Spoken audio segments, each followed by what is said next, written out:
Це покоління, яке не просто переживає історію. Воно її створює. This is a generation which creates history here and now in classrooms and laboratories. Generation of war, generation of warriors, the generation of winners. This is the generation which is coding the future through technologies, innovations, and AI. Coding the future using the code of the recovered Ukraine. Coding, because each decision of the youth determines what our victory will be like. Gen W is about each and every one of us who makes the impossible possible.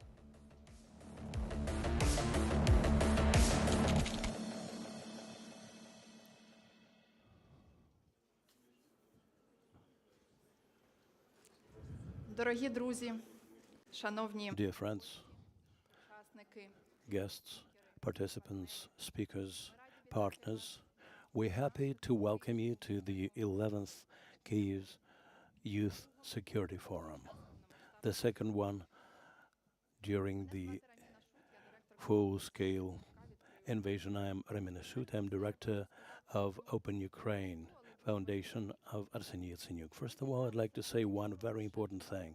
We're gathered here just because some people are defending us at the front line, our military.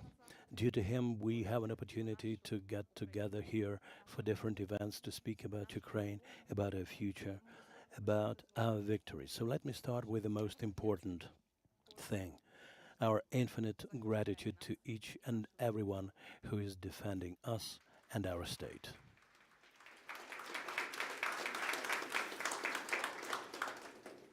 І це означає, що ми зібралися у час, This means that we are gathered here at a time when Ukraine is going through the toughest of times.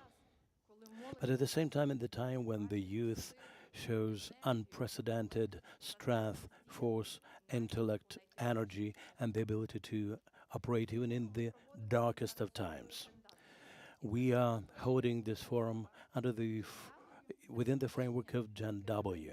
Gen W is a generation which lives during the war and takes the country forward.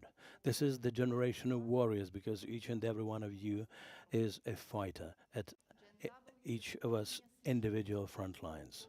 This is the generation of witnesses because you see the truth and you tell the world about it. This is the generation of winners because it is your generation which is fighting for victory day in and day out. This year's forum is called Coding the Future.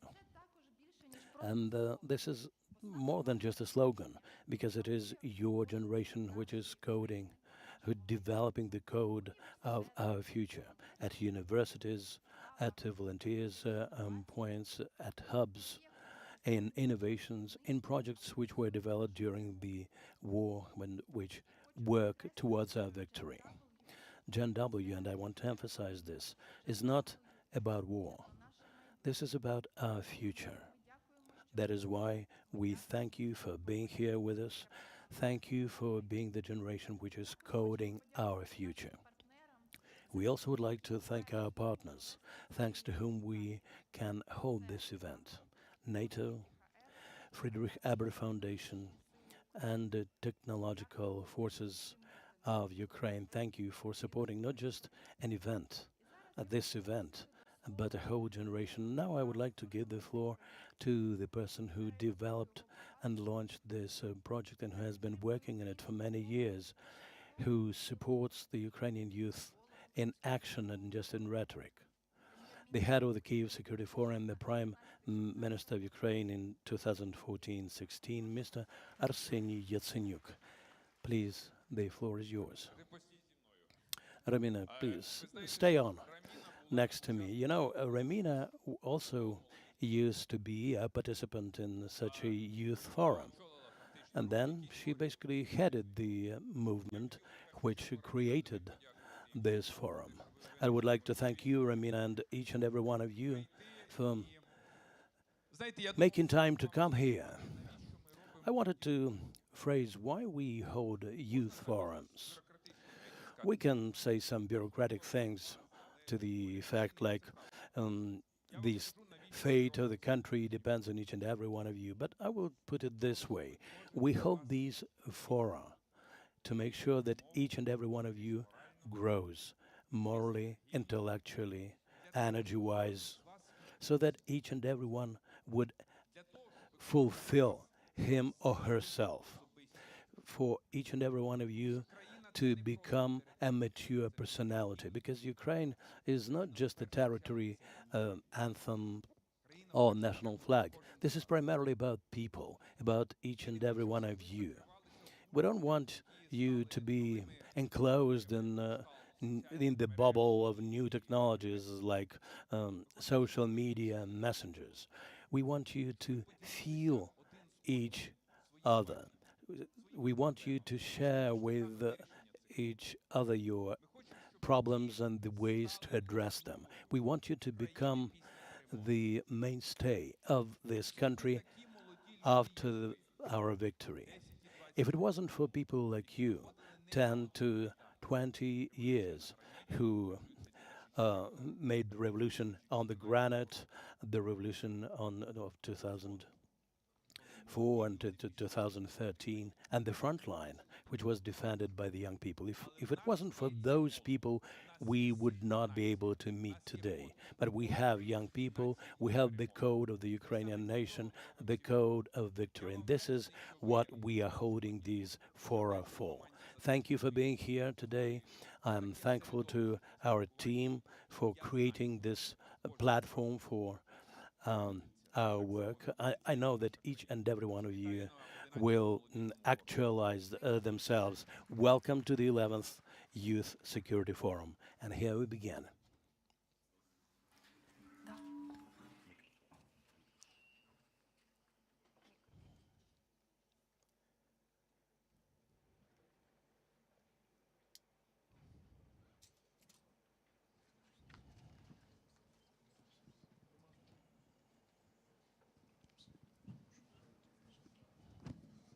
Бажаю здоров'я, доброго всім ранку. Good morning, everyone. I'm Taras Berezovets. I'm head of the Department of International Military Cooperation of the Territorial and Defense Command.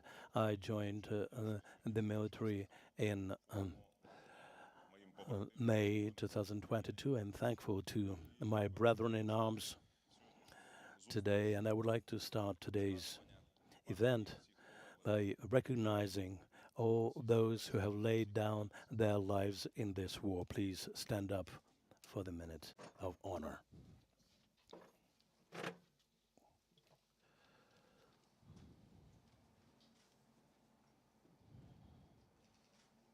Дякую. Thank you. Отже, сьогодні ми маємо щасливу нагоду. So today we have this happy opportunity to start the 11th Youth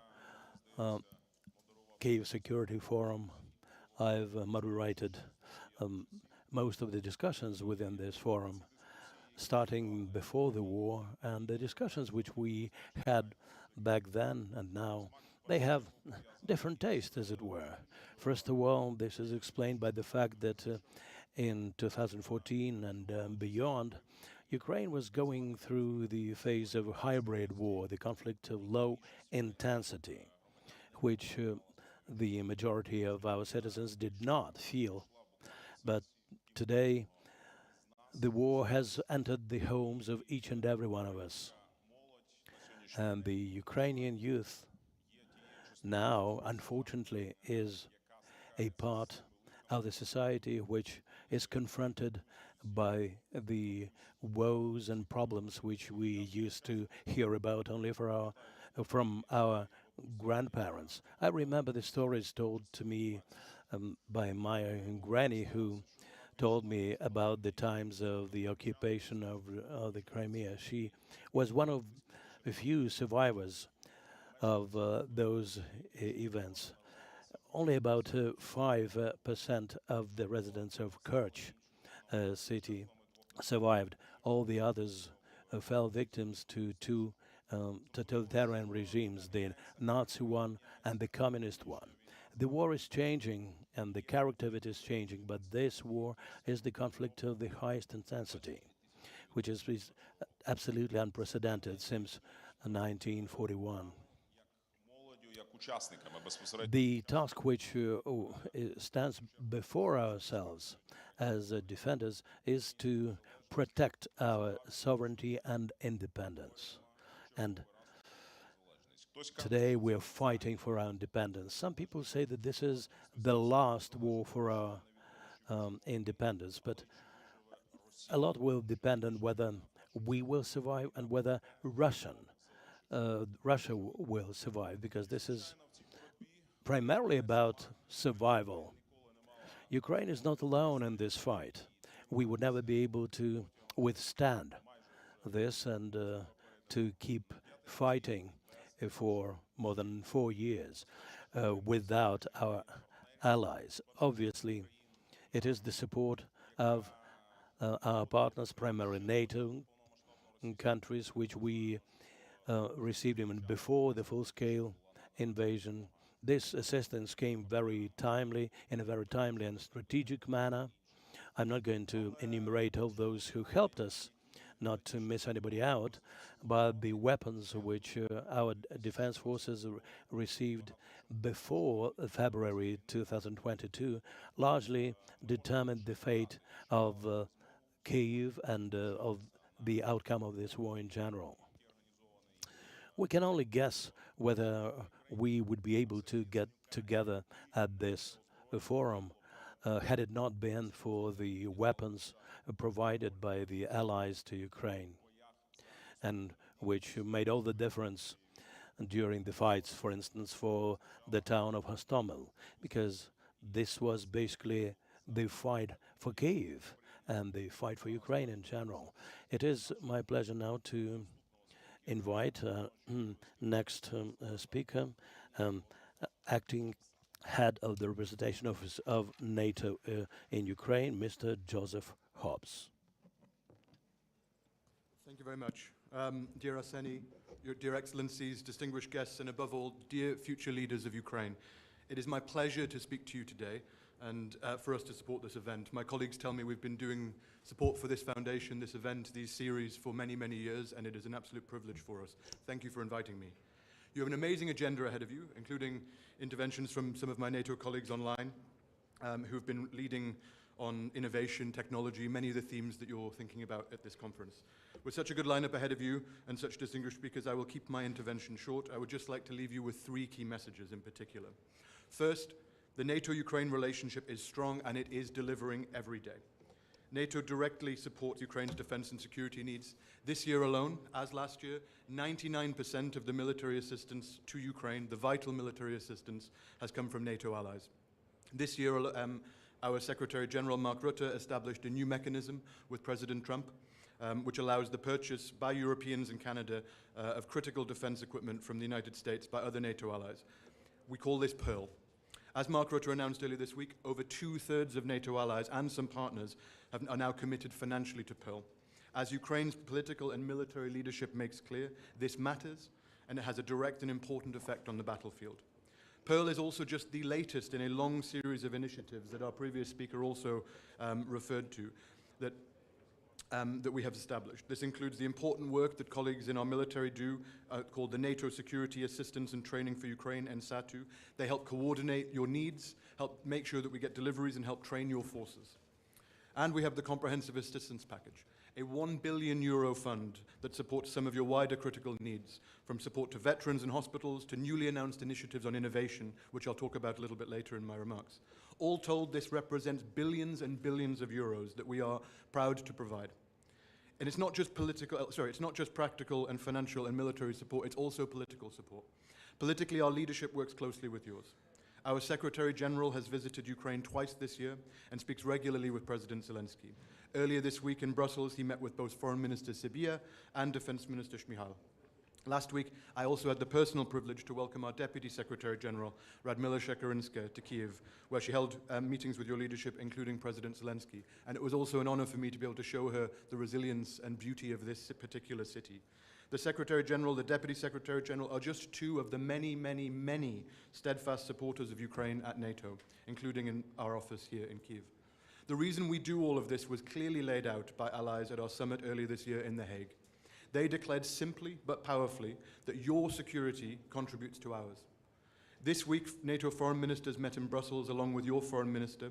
Allies reaffirmed their commitment to support Ukraine, and our Secretary General said clearly again, our support must continue unabated to help Ukraine defend itself today, but personally, importantly for me, to deter tomorrow as well, which is kind of what you guys are thinking about today.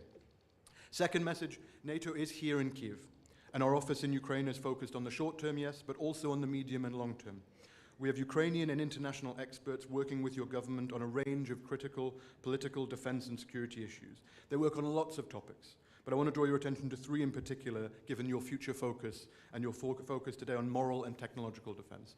First, we work closely with Ukraine on issues related to reforms and the continued transformation of your state. We work closely with the Cabinet of Ministers and relevant government bodies and civil society on the implementation of your own national reform objectives. This includes issues related to good governance, the fight against corruption, rule of law, human rights, all of these incredibly important things that will form the basis for the important thinking that you guys are all doing today on future, on technology, on transformation of this state. Second, we have a large team of expert defense advisors who have been, between them, years and years and years of senior experience from across the alliance and across a wide range of military domains. They worked helping to bring support to Ukraine, helping be fully interoperable with NATO, and advising on how to strengthen your armed force for the long term.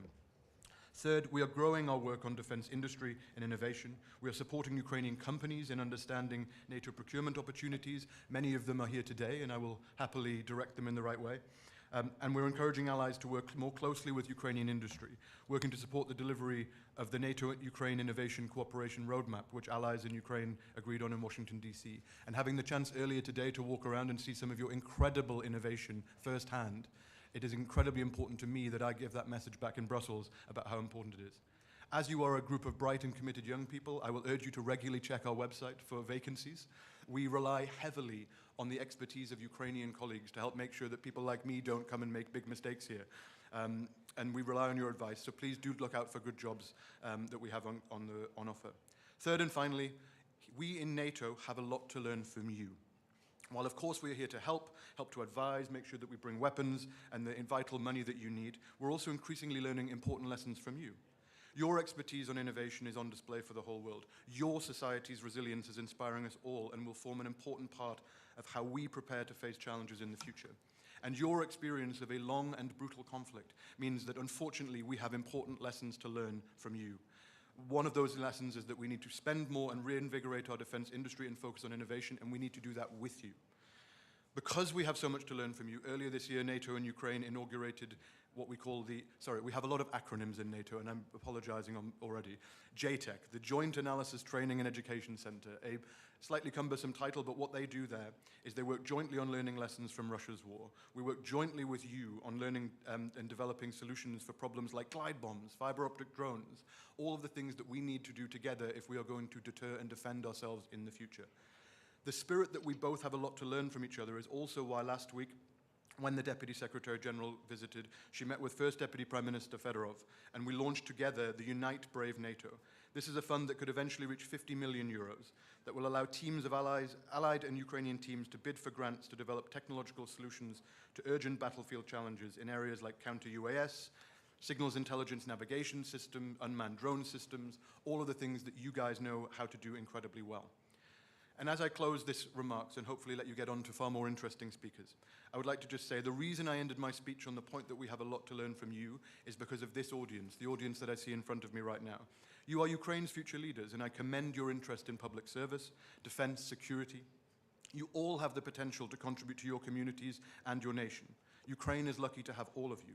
But you are not just Ukraine's future leaders. You are also the Euro-Atlantic community's future leaders too. The service you give to your country, the ways that you think about how to solve your country's challenges on the battlefield, in politics, etc., will benefit all of us.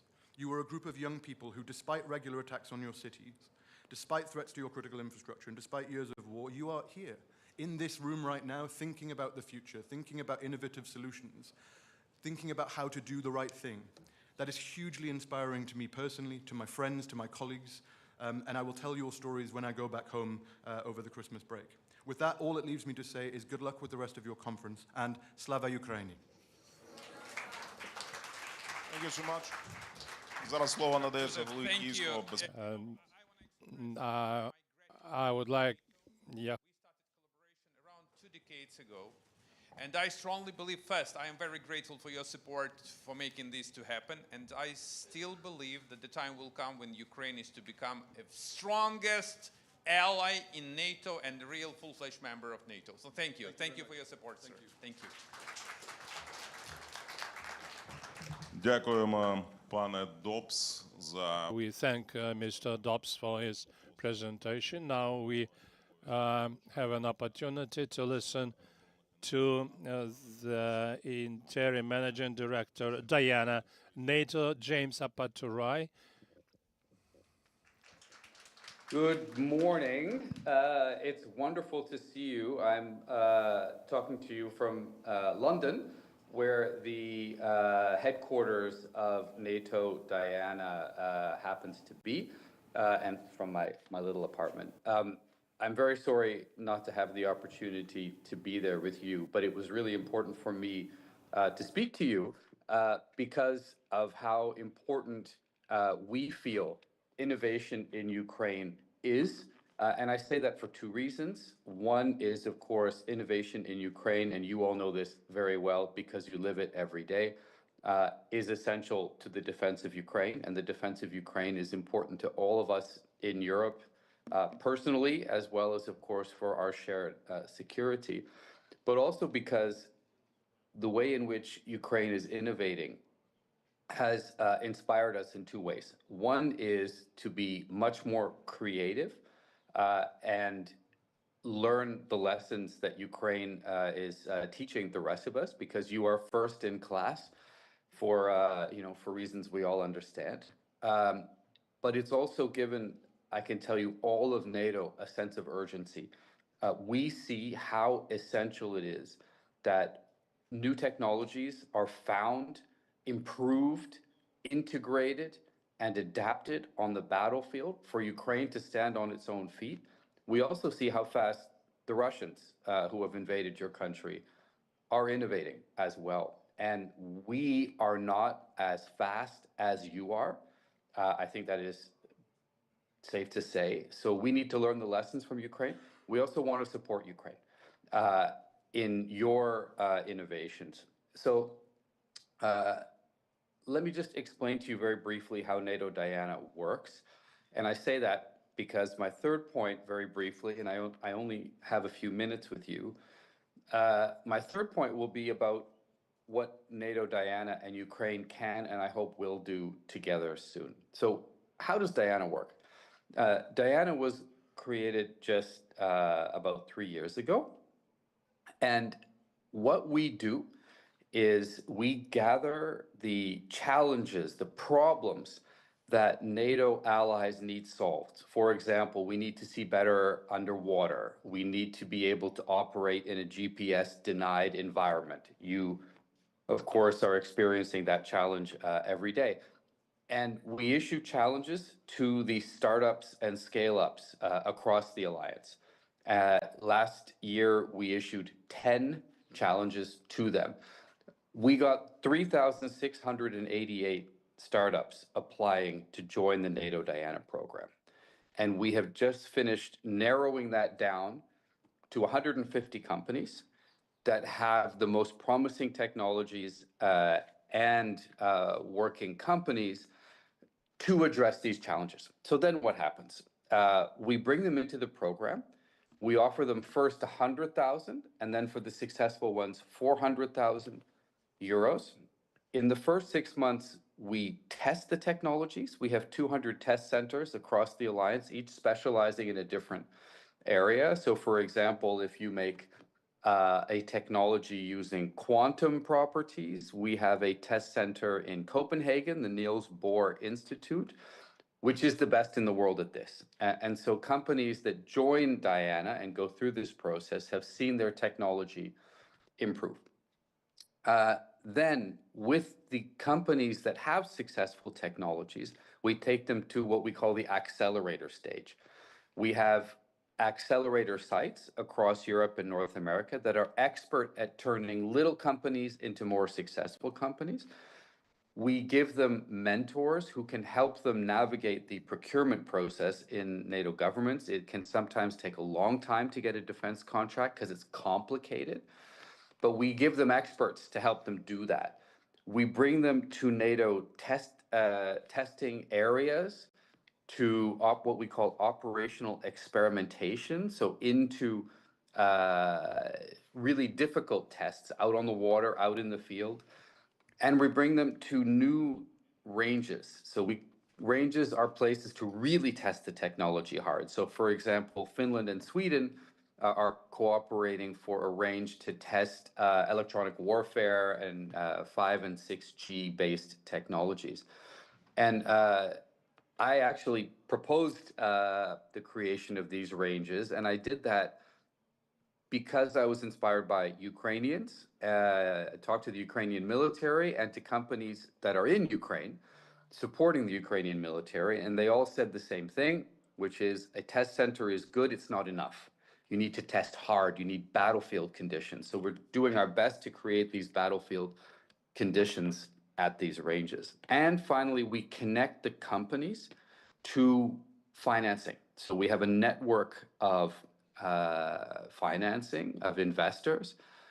We check to make sure that these are trusted investors, meaning no Russian money, and honestly, no Chinese money, Chinese ownership. And if they are reliable and trusted investors, we connect the companies to them so that they have enough money to make it through. And our whole purpose is for these companies to get one of three things, or all of these three things: a defense contract, investment, as I just mentioned, or a contractual arrangement with a big defense company to help them build more of what they can build. So there's a company, for example, Finnish company that we have in our portfolio that makes balloons that sit in the air for, let's say, 20 hours with a sensor stack or a sensor platform to be able to see drones coming in, amongst other things. So right now they can make, 50 or 100, but if we need 5,000, it's tough for them to do it. So we connect them to the big companies, help them to scale, and therefore get more contracts and get more capability for us. So this is basically how Diana works. So I thought you'd like to know that. And final point is to say we now have a mandate for the first time to engage with the first non-NATO partner. And of course, we chose Ukraine. So we have just started now discussions with the government of Ukraine. We will quickly come to agreement on areas of cooperation between Diana and the government, which of course will complement, will be part of, will nest into the wider NATO efforts, the wider Ukrainian cooperation with NATO countries and with the European Union. So we don't want to duplicate, but add. But we will quickly come to an arrangement whereby Ukrainian companies can work with us, can enter into our challenges, can go through our test centers, can go to our accelerator sites. We can connect them to capital. We can help connect them to contracts. And we want to be able to do that for two reasons. One is to support Ukrainian capability inside Ukraine, not to just take it out, to support your ecosystem so you can keep fighting, and as soon as the fighting ends, to build up your defenses. To get access, of course, for us, so market opportunities for Ukrainian companies also in our countries. And then finally, so that we can learn lessons from Ukraine. And I would start all the way from the challenges that I mentioned. It would be wonderful for Diana if Ukraine could contribute to our challenge formation to say, you need to know this. You need to be better at this. And I'll give you one final example and then I'll stop talking. It's not a Diana job right now, but we have a problem across Europe of drones threatening airports and other critical infrastructure. We aren't that good at detecting them and taking them down. I met with a great Ukrainian company in NATO headquarters last week, which showed me how well you can do it, that there is technology, there are techniques, so there's a lot, I think, to benefit for us. I think there are a lot of opportunities in the cooperation also for Ukraine, both in terms of market opportunities for your companies, but also to grow your ecosystem. And I look forward to making that happen very, very soon. So I think I went a little bit over my 10 minutes, and I apologize for that. But with that, thank you again for the opportunity to speak to you. I wish you a fantastic day. Exactly as my predecessor just said, you are not just the future, but also the present of your country, and your country matters a lot to us. As a Canadian, you know, we have a particular tie to Ukraine, so, you know, we feel it very deeply as well. So let me just say I wish you all the very best from Brussels and a great conference. Thank you, Mr. Апатурай. Дякую, пану Апатураю, за Thank you, Mr. Potterai, for your presentation. And now we will take a minute pause to set the stage for our next panel.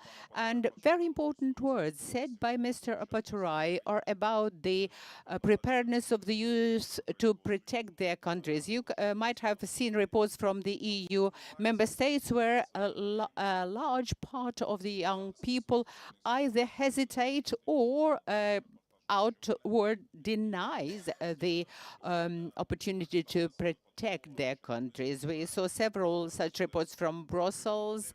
9 out of 10 young people surveyed and questions, they were not only Belgians, but representatives of other countries, said that they were not going to take up arms and defend their respective countries. So the morals depend on what the media broadcasts, what the military servicemen and servicewomen relate as their stories, because that's not what we are used to seeing in movies, in textbooks, and literature. War is totally different. It is hard labor, and it is a very nasty thing. So now I would like to invite the whole panel of speakers. We will have Roman Kostenko, Secretary of the Verkhovna Rada of Ukraine Committee on National Security, Defense and Intelligence. Маю щасливу нагоду знати. Okay. I am lucky to have known Roman for quite a while. We met at the front line where Roman and his brothers in arms just executed a very important task. We also have with us Yuri Fedorenko, commander, 429th Separate Regiment of Unmanned Systems, Achilles. We also have Mikita Razdvanatochi, Deputy Commander, 1st Corps Azov, National Guard of Ukraine. Welcome. Our next guest is Commander, Unit of Ground-Based Robotic Strike Systems NC-13, 3rd Assault Brigade, Mykola Makarzinkevich. And UAV operator Kraken 1654 unit Victoria Imla Tkachenko. Сьогоднішні наші гості Our panelists represent the defense forces of Ukraine. They know what the war is about, what are the major components of the war, and they know the price of their daily toil at the front line. Let's start with Victoria Imla Tkachenko. Victoria, welcome to the panel. Your unit performed military tasks in various places, including in Kharkiv region, and we had the honor to cooperate with your unit well. Kupiansk was liberated, and Kraken actually instilled awe and fear in the Russian troops. So you, being the representative of the most technologically intense troops of Ukraine have witnessed this change in technology application. So what's your assessment of our current stage in technological development? You know, technological changes totally transform the nature of the warfare. And what we have had since 2022 have become ever more effective and efficient. Look at the artillery, for example. Artillery has become sharper, more accurate, and more efficient. We can see the battlefield and we can adjust fire more effectively. Roman, you being the member of parliament of Ukraine and at the same time one of those who joined the defense forces back in 2022 at the very beginning of the all-out war, in particular in the south, know that now the southern axis is the focus of attempts by the Russians to break through the front line. They use aviation, they use combat UAVs, and that changes the life in frontline territories. Suffice it to see videos from Kherson to appreciate the changes over time there. So it's a scaring perspective when you walk in the streets under the anti-drone net, and this is what the cities that are several hundred of kilometers away from the contact line can face in the very near future. Good morning. It's my pleasure to be with you. I would like to thank the organizers, Arseniy, you, and the team that has put this forum together. It's extremely important to talk to the young people. I still believe I am young, but it pleases me and it inspires me when the young people are engaged, when they are prepared to support our common cause. I have been in the armed forces for 17 years, and when Taras said that I joined the defense forces back in 2022, no, it's not very accurate. I was a major in 2014 when the war just started, and I have this image and understanding of the nature of this aggressive incursion first and then all-out war by the Russian Federation. They started using various technologies back then. So indeed, technologies are important. And if you compare the war in 2022 and the war in 2023-2024, you will see totally different nature of warfare, different technologies, different approaches, and different implications, different consequences. So technologies are not just a buzzword that we are using here at a very respected forum with representatives of powers that be and youth organizations, but it is about electronic warfare, about intelligence, about unmanned vehicles. That's about tools that allow us to save lives of our soldiers at the battlefield and also our civilians in the rear. So this is what helps us protect our infrastructure. And we see the stats, how many Shahed drones are downed almost every night. So what Russia does with the drones is unbelievable. And we know that electronic warfare technologies often stop them mid-course. So I see the situation as a military officer and as a member of parliament. So what we do there as lawmakers is removing red tape, actually the barriers for the manufacturers to place their technologies on the front. So it is about tax policies, it is about customs policies, it's about something that prevents our defenders to get the necessary technologies speedily and efficiently.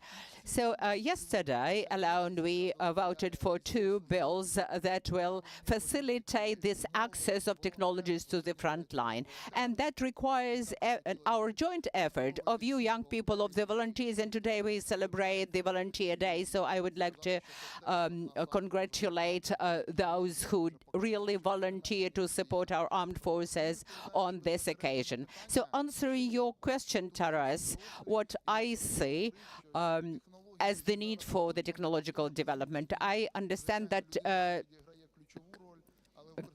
the cutting-edge technologies transform the nature of the war, the warfare. I suppose that very soon we will have very broad gray zones like 20, 30 kilometers deep with drones and nothing, no living beings. The technologies have been developing dramatically since 2022, and you quote from Kherson, but I think that everything within this depth of 20, 30 kilometers would look like Kherson. And it is our task to control those kill zones or gray zones. I'm not embellishing, you know. You are all grown-ups and you should understand all of the risks that our country is currently facing. Speaking about Kherson, the situation is extremely dire there, and the adversary uses everything with drones, with live bombs. My daughter, who's 16, tells me, you know, the drone, and she gives me the kind of the drone, have been launched from this very town in Russia, and she knows how long it takes for those drones to cover the distance to Ukraine. So we have to understand the situation and we have to support one another. Thank you, Roman. Yesterday, we heard the news that the aircraft of the Ukraine president was accompanied by 4 combat drones, and almost on a weekly basis we hear about the quote-unquote unknown drones that would be hovering over military facilities, airports, or even attack the critical infrastructure. So we understand who is behind those attacks or incursions and unknown actions. We know this answer, and we ask ourselves, why wouldn't the NATO allies counteract properly? Is it the lack of political will or technological incapacity to put the barrier to those drones? So what's going on? How fast is the best practice of Ukrainian unarmed systems being incorporated by NATO countries? Can you hear me? How much time do I have? 5 minutes. Okay, 5 minutes. And then maybe some questions from the audience. I'd like to speak about the technologies. Technologies are not just in the air. This is not just drones or the strategy of using the armed forces. If you take a look around, you'll see a lot of young people, and you see how many of them are girls and how many of them are men. This is probably shows us that a lot of males leave Ukraine, and this is a critical situation. So just take a look around and count how many men are among the young people. If you take a look around, you will see what I mean. Each of you have some acquaintances of yours who have laid down their lives for Ukraine, and there are those who have been at the front line for 4 years already without any rotation. This is also a key point. Bismarck used to say that the enemy advances where the priests and teachers have lost.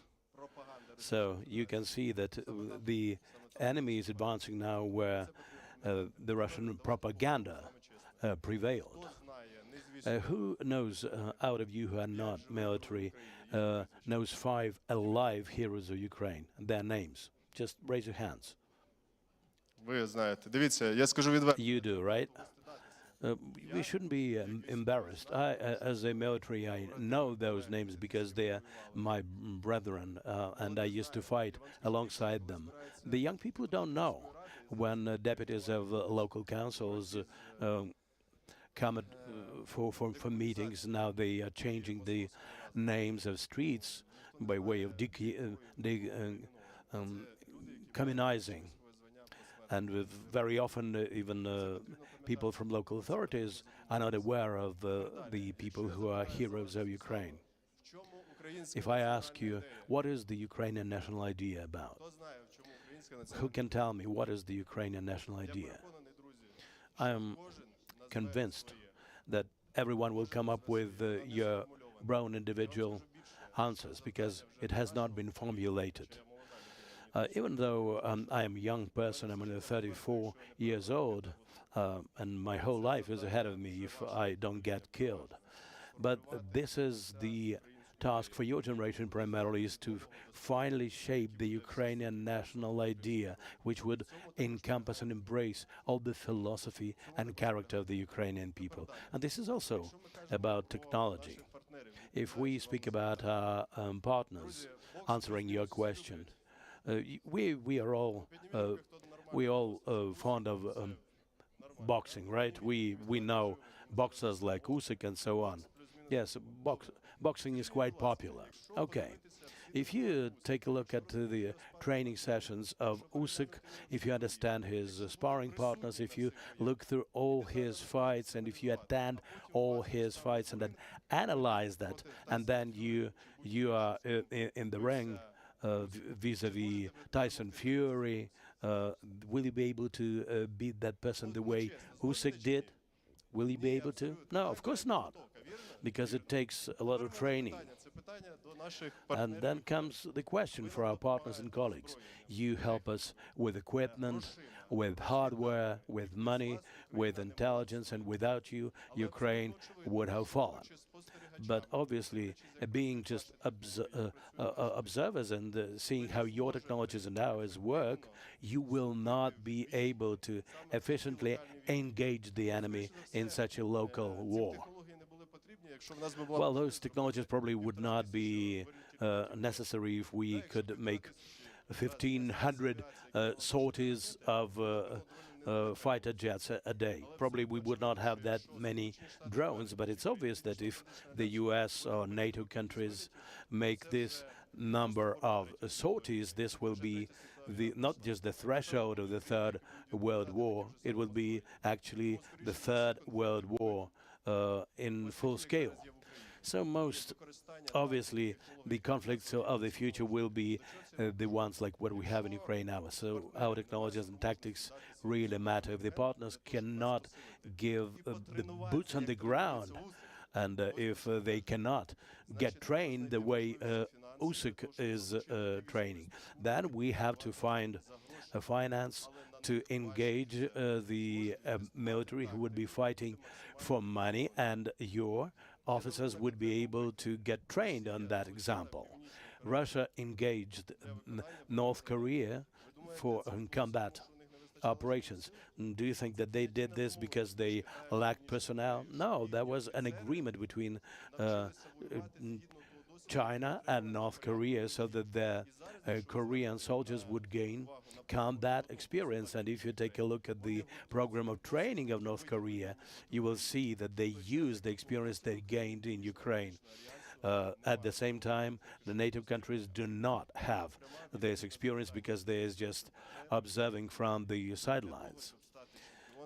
In order to become a champion, you have to get trained with the best, and you have to get engaged in combat actions, including by your personnel, boots on the ground. And as a follow-up to what Yuri has said, if you don't have much time to train, carry a gun with you. Це те, що нам дають партнери. Достатньо. Слушна порада. Well, that's what our partners give us. Yes, this is a relevant point. Mikita Natochi from Azov Regiment of the National Guard of Ukraine. Mikita, your regiment is one of the most hated in the Russian army.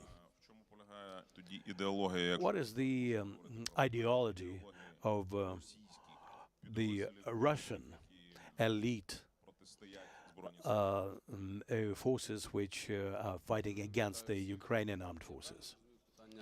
If I understand your question correctly, what I think about the ideology of the Russian forces, right? Yes. Well, I believe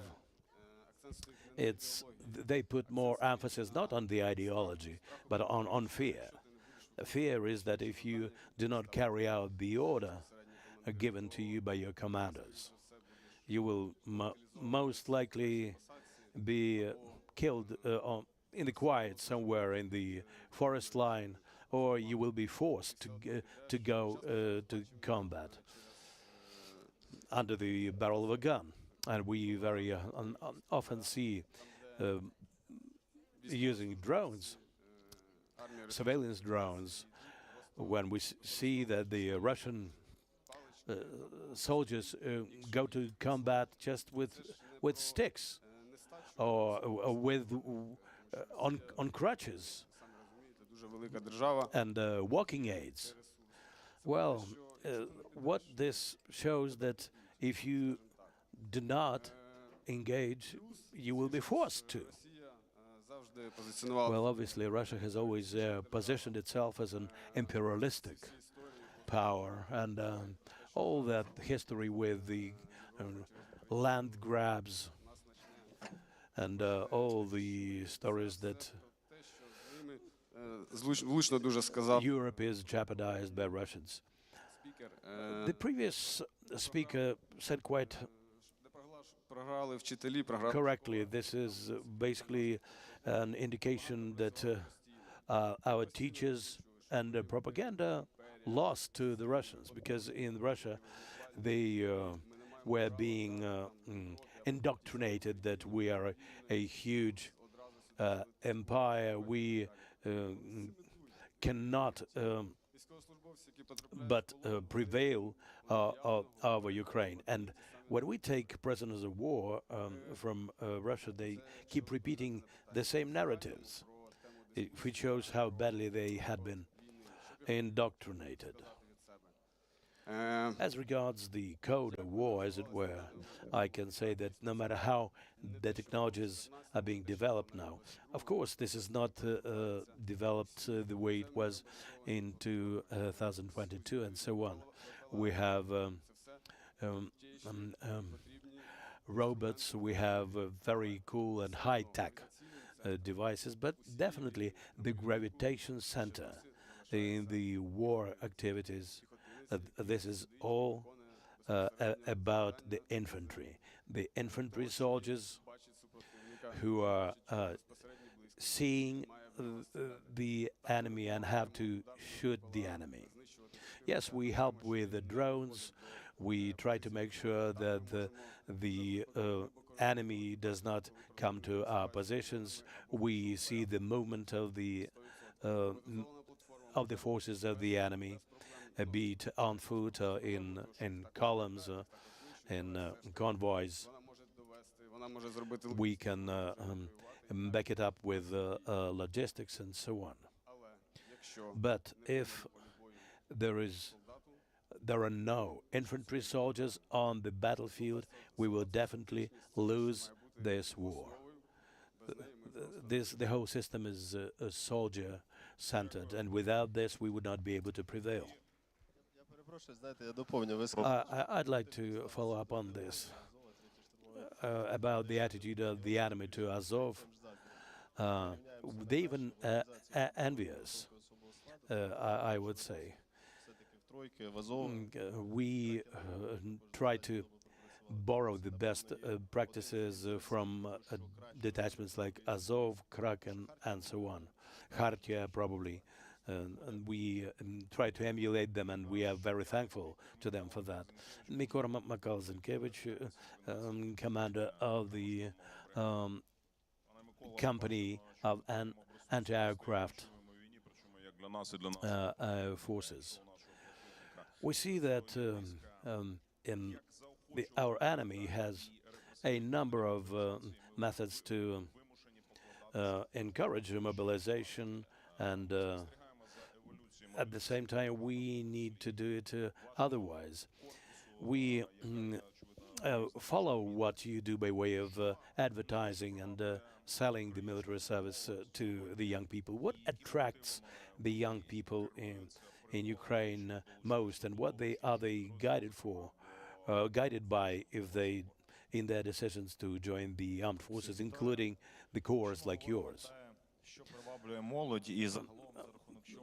Thank you. If we take a look at what attracts young people and what advertising is successful, this is primarily about doing it not in the old way, the way it did by Soviet ideology. We don't have slogans like "according to the law" and so on.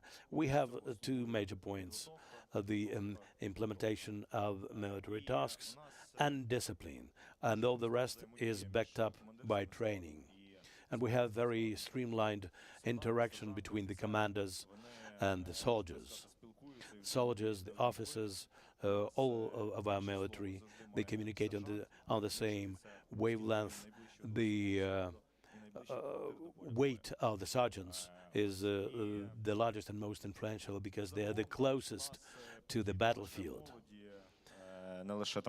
So we have not just the young people who come to serve, we also have people who used to go a wall, and now they come back from a wall and they join us.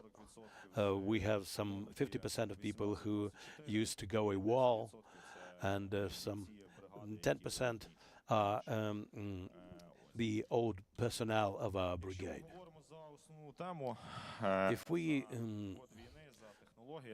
speak about the code of the war, for me, the issue of technology and the young people, these are absolutely equal notions. Because I recall the year 2022 when I and my brethren in arms, we were people of 20, 22 years old. We were in Zaporizhia, Axis, and all the methodologies that we used came from the young people. So the youth is driving force for technologies and innovations in the units. At least it was like this with us. It's easier for youth to accept technologies and innovations and to generate them. That's why these two notions are equal for us. Speaking about technological processes at the front line, yes, a human foot soldier will never be substituted with something in the trench, but the means the drones, observation, reconnaissance drones have substituted reconnaissance aircraft or foot reconnaissance, correction, observation. So it's allowed people to use people for other tasks. Robotic systems are used at the moment in our core. 50% of logistics is used by them. Other 50% are vampires or heavy bombers and others. So they all logistics currently is based on technological processes. Speaking about the kill zone, it's a distance of 10 to 20 kilometers. It is very difficult for vehicles to approach front line 20 kilometers. It's very difficult. We are moving further, and every day technologies take over more and more processes from foot soldiers. But on the other hand, the enemies use the same. And the soldier in the trench is subject to attack by all the technologies in the front line, various types of distance influence. All that is focused on infantrymen, and this works both sides. And those win are not those who invented technologies or decided how to use it, but those who can upscale it at a longer distance and use it. We all remember FPV, how they appeared, how we were ahead of all in this, but now it's not like that. That's why I'm calling upon the youth represented here. Technologies should be upscaled, should become more and more new technological means of attack should be used, because we should not allow ourselves to lose in technological scale. And because we'll never have more people than the enemy, we should use our technologies to amplify our opportunities and abilities. We still have about 17 minutes, which I asked you to reserve for your answering your questions. Please raise your hand, and some of the assistants will come to you with the microphone. And please speak as briefly as possible, and say who you address your question to. Good afternoon. I'm Artem Kiselov, military instructor, and the author of the book, Instructor, the Combat Spirit. My question is to Yuri. What is more important for the troops, technologies or psychological preparation? And the second question, what technologies have really changed the course of warfare in 2025? In fact, it's a very broad question. What is the main challenge for Ukrainians? People who are present here, they do not solve. We also are troubled by attacks in order to reduce the number of hits at our infrastructure. First of all, we have to start seeing the enemy at the expense of radars. Who is producing radars? Our partners. Ukraine doesn't produce enough radars. It is obvious that the Soviet team to one radar is about 6 military. Those people who are present here in this room, mainly girls, will they serve as operators of a radar? A radar operator, believe me, every one of you can be a radar operator. That's why the issue of formation of a single electronic environment became one of the key points in the air combat. And the second, speaking about the front line, maybe the major attack drones now are fiber optic drones. Russians are better than Ukrainian. This because they get direct supply of better component and optical fiber from China. As a result, Ukrainian armed forces face the big problem because they hit logistics. And it's a very big problem for the military. It's not only about ammunition, it's about evacuation of wounded personnel, medical protocols. The partners who drafted these protocols using tourniquets for assisting wounded people based on the assumption that the helicopter would evacuate people. And nobody thought that the soldier would not be evacuated by a helicopter from the battlefield. So now you could use 2 soldiers to evacuate a wounded person from the front line, and they will risk their lives.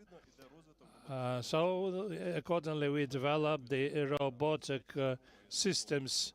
I'm grateful to our colleagues from other units who are among the advanced units who developed those systems. And we use their experience using robotics evacuation systems. And the next, what Roman Kostenko said, that in 2026 we will see absolutely different battlefield, where there will be 20-25 kilometers to the enemy, will be the green territory, where our infantry will be situated. Everything would be done to help the infantrymen to survive under this difficult situation of total kill zone. So this is the major issues. Raiders, drones, interceptors, and fiber optic drones. They are game changers at the moment. But when we recruit people, we will not promise you that you will be, if you are pilots of the drones, you will be sitting somewhere in Kyiv and operate the drone. But the enemy decided to separate engineers and pilots. Engineers will be sitting close to the front line, and the pilots will be sitting somewhere far away. It's an issue of money and flight experience, and they know that pilots need more experience. The same with us. We need to cover the combat line and then to divide the experts in using technologies. And even more, I'm sure that there is no person in this room who would not be able to cope with those modern technologies. You just need to be persistent. Я не знаю, як з того вийти. В мене воюють дівчата по 18-19 років. I have girls, 18-19-year-olds, fighting with us. These are kids who are fighting with us on Pokrovsk area. And they allow me to understand that there is nothing impossible in this world. The most important thing is what is inside you. And inside Ukrainians, there is a steel rod inside. Speaking about technologies, I could say that in Ukraine, the enemy are actively working on automation of the processes. That's why I believe that the future belongs to automation. This is my understanding of this automation of management of troops, the automation of management like drones in multiple formations, and maybe in the future we'll see the operator sitting at the remote control and taking under control the air, where hundreds of drones would automatically fly, scan, photograph the enemy lines, come back for recharging and so on. I know that the work is in progress on this, so we may come to a situation where these gray zones will be fully automated. This is yet another point to what technologies can change and this automation of the processes for people to be subject to fewer threats. I remember when we were liberating Kherson, we had to attack and there were many mobilized people, I used to say that this war will be won by those who will not get mobilized people on the battlefield, substitute them with other means. Thank you. More questions? I see a hand. Good morning. My question is about the fact that advancement takes place where teachers lost the war. I must say that in the system of education, the senior forms school children already start learning, studying how to defend Ukraine.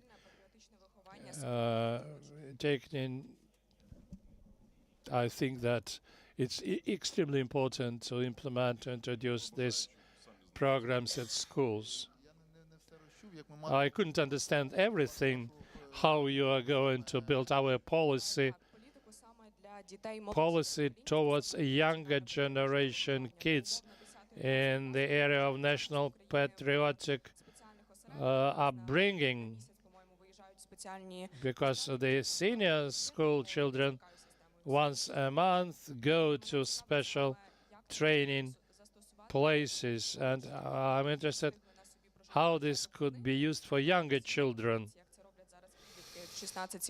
as it is done for teenagers. We understand that the family should do everything, but how this could be done at the state level? It's a good question. I would look deeper into this question. I would say that the whole system of our society in the future should be based not on the full militarization, but on engagement of all elements of the society into preparation.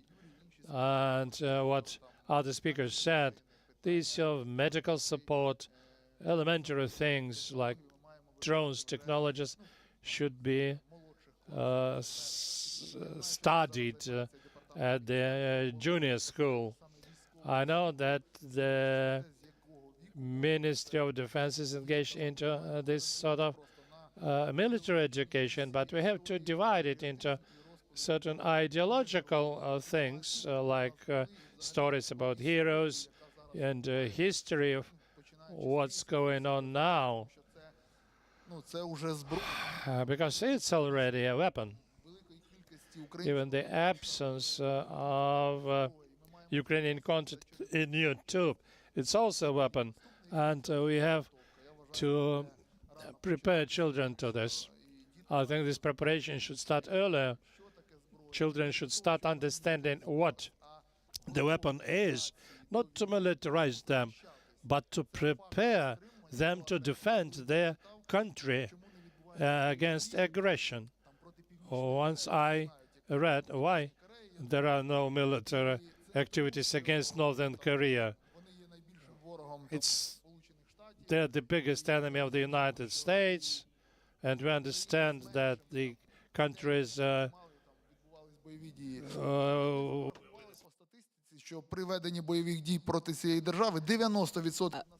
the estimate is that if attacked, 90% of the population of that country would stand up to the enemy and will fight with arms in their hands. That's what their calculation is. Then when it comes to school, perhaps we should think of the culture of handling weapons or arms. We have to educate young people that there should be special culture of handling weapons, and perhaps we should also introduce the permits for the legitimate ownership of arms, and each community should be developing such cultures through shooting ranges, through accessibility of technologies, including Miltech. So we have to develop this culture, and that will be our factor of deterrence. And in the Ministry of Defense, there is a separate education department, and some of the MPs, like Roman Rozovsky, my comrade in Roms, and Ina Sovsun, promote this approach. And I know that the 3rd Assault Brigade and Assault and Achilles Brigade also contribute to that. So they participate in awareness raising amongst young children and teenagers. But you are right, there should be a policy in place, and we should start from early ages. Давайте запитання і тоді туди до. Shall we start with the question and then comments if you need. Thank you very much for your work and for your presentations. I'm Vadim Baranets. I'm the PhD student of Chernivtsi University. So Yuri was right. Indeed, we don't have this national idea for Ukrainians, but we do know how the basic idea works in Azov or in the Achilles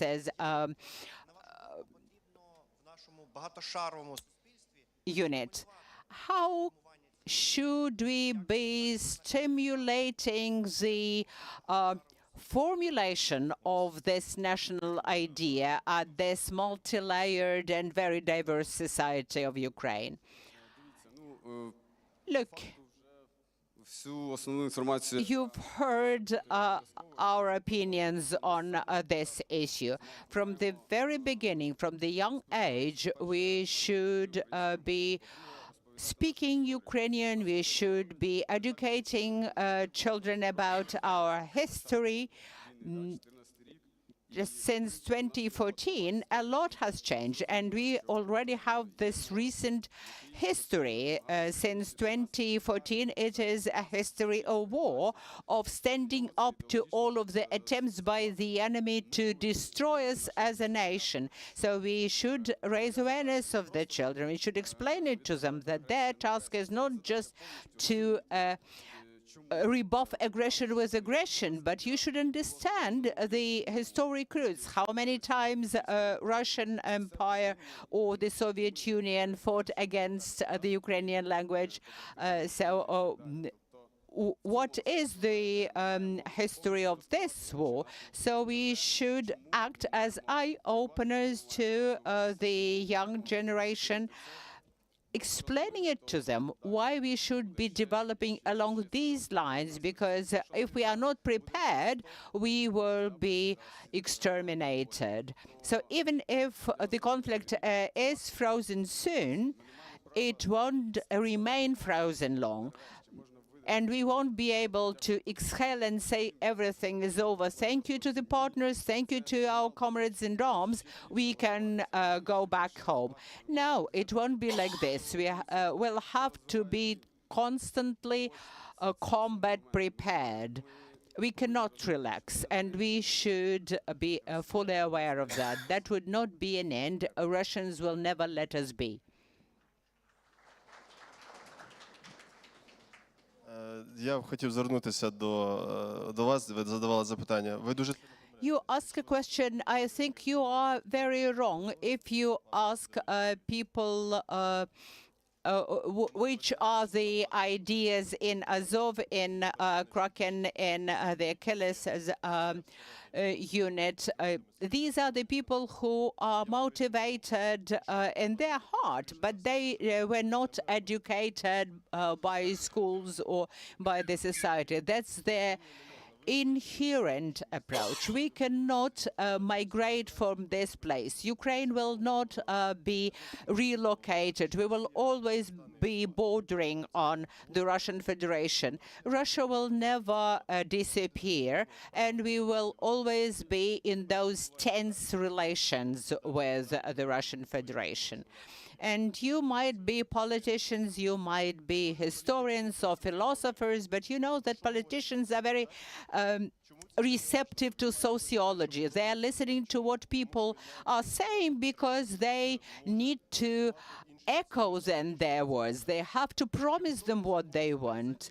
Does everyone like the idea that your child would be educated to use technical medicine or tactical medicine techniques or the use of arms, etc. There is not a single parent who would like their children to be in combat. So politicians should make a very difficult but conscious choice and decision. They should introduce this education, military education, in the elementary schools and in high school and then at university. If we introduce this course of training Ukrainians as a nation, then should another incursion occur, then we will have people prepared, and their preparation will have lasted for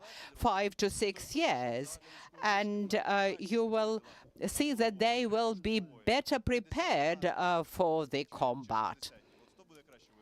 Because the better soldier is the one who has been preparing for the combat for years, rather than 60 days, as is the case today.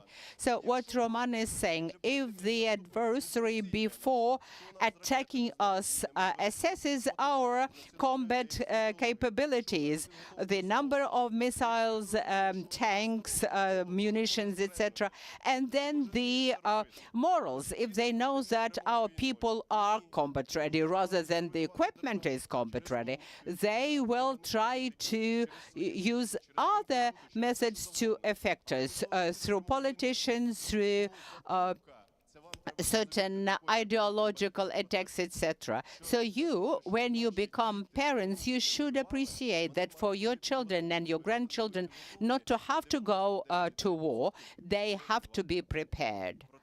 If you wish peace, get prepared for the war.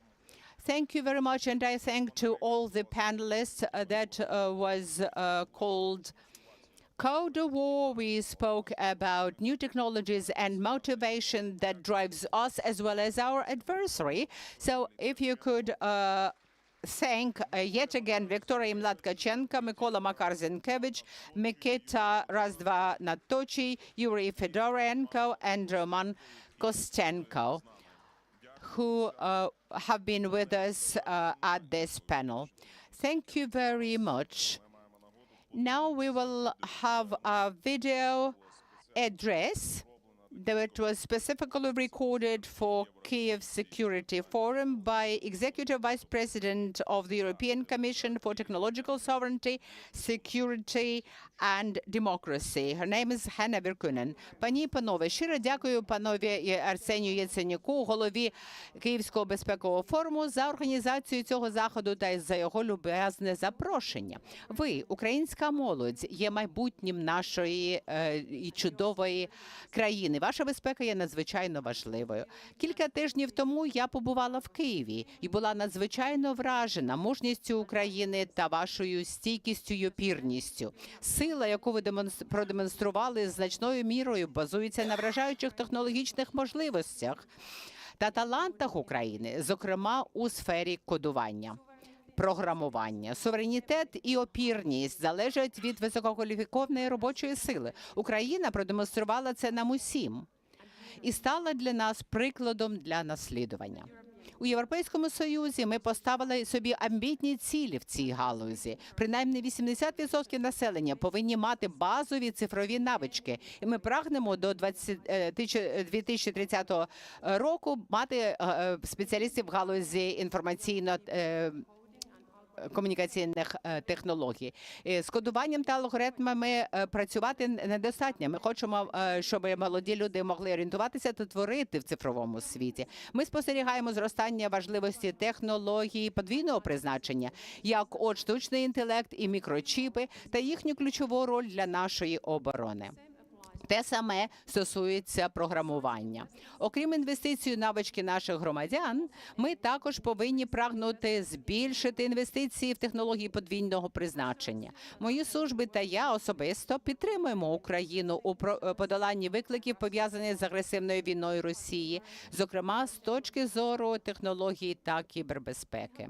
Ми співпрацюємо building in the country, including through the working arrangement between the EU Cybersecurity Agency and the Ukrainian Cybersecurity Authority.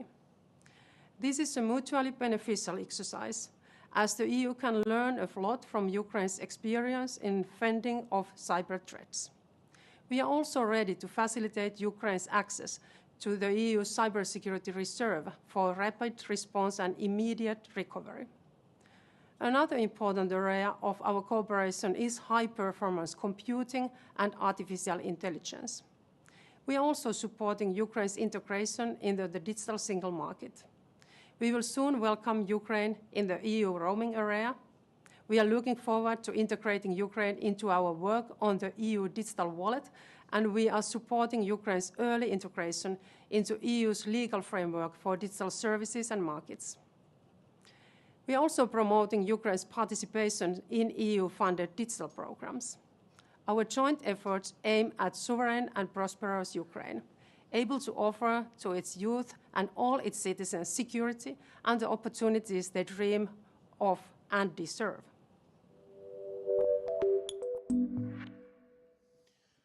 Ми прослухали спеціальне відеозвернення. This was a special video address specifically recorded for Kyiv Security Forum by Hanna Virkunen, Executive Vice President of the European Commission. And we are moving on to our next panel. It is called Code of Diplomacy. We are welcoming our esteemed panelists, Ambassador Extraordinary and Plenipotentiary of the French Republic to Ukraine, Gaël Versière, Your Excellency. Then we have Ambassador Extraordinary and Plenipotentiary of Sweden to Ukraine, Mr. Martin Åberg, Your Excellency.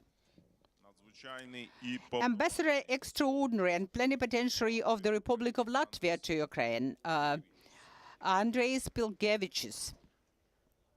Пані надзвичайний повноважний посол. Ambassador Extraordinary and Plenipotentiary of Republic of Lithuania to Ukraine, Inga Stanita Toluchkene.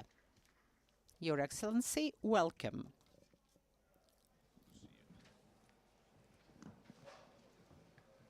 Отже, пані і панове, So, ladies and gentlemen, в цій панелі we are going to discuss now support of Ukraine's technologies and innovations by our partner countries, by those who stand with us, who support us, particularly when it comes to the new program recently launched, Pearl, funded by the EU member states and two more countries that are not members of Australia. 2 days ago, Australia and New Zealand announced that they would be part of the Pearl program and contribute to it.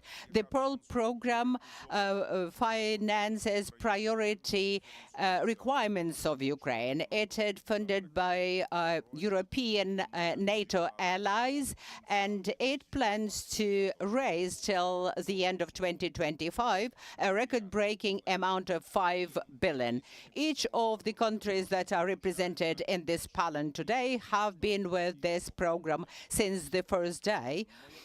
My first question goes to the French ambassador, Mr. Gaël Versière. робити трошки повільніше, тому що у нас здійснюється паралельний переклад. Отже, I'll do it slower because we have simultaneous interpretation.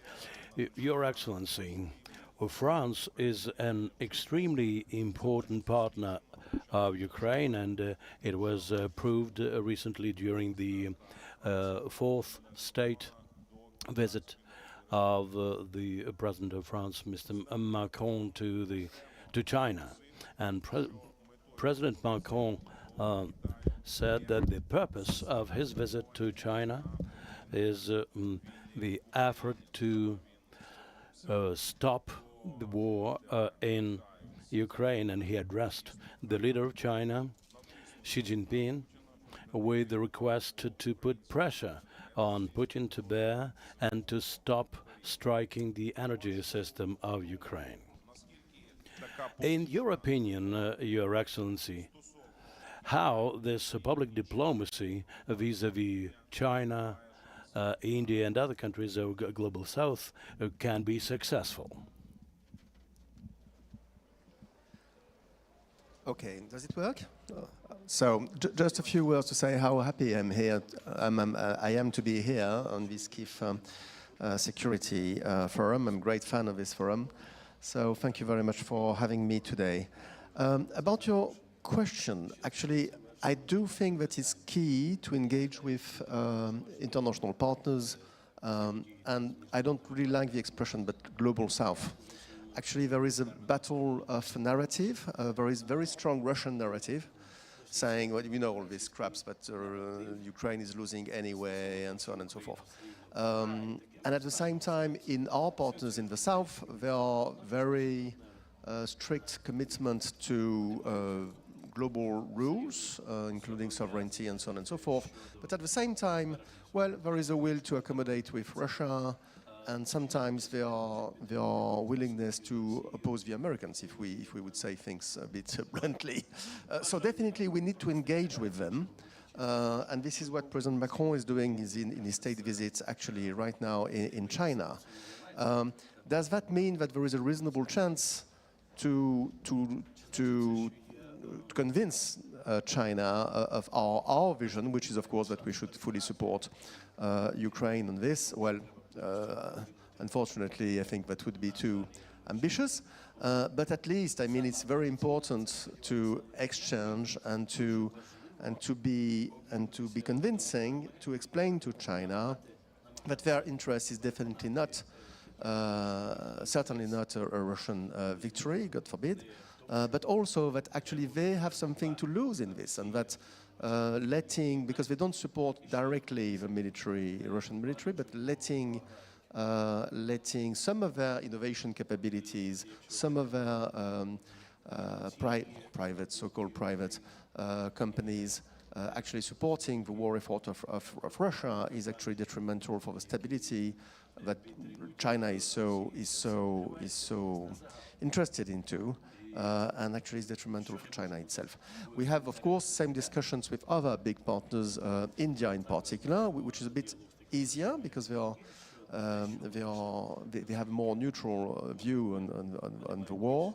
But also you have to engage with South Africa, you have to engage with other African countries, Brazil, Argentina, and so on and so forth.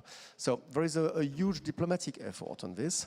And I must say that the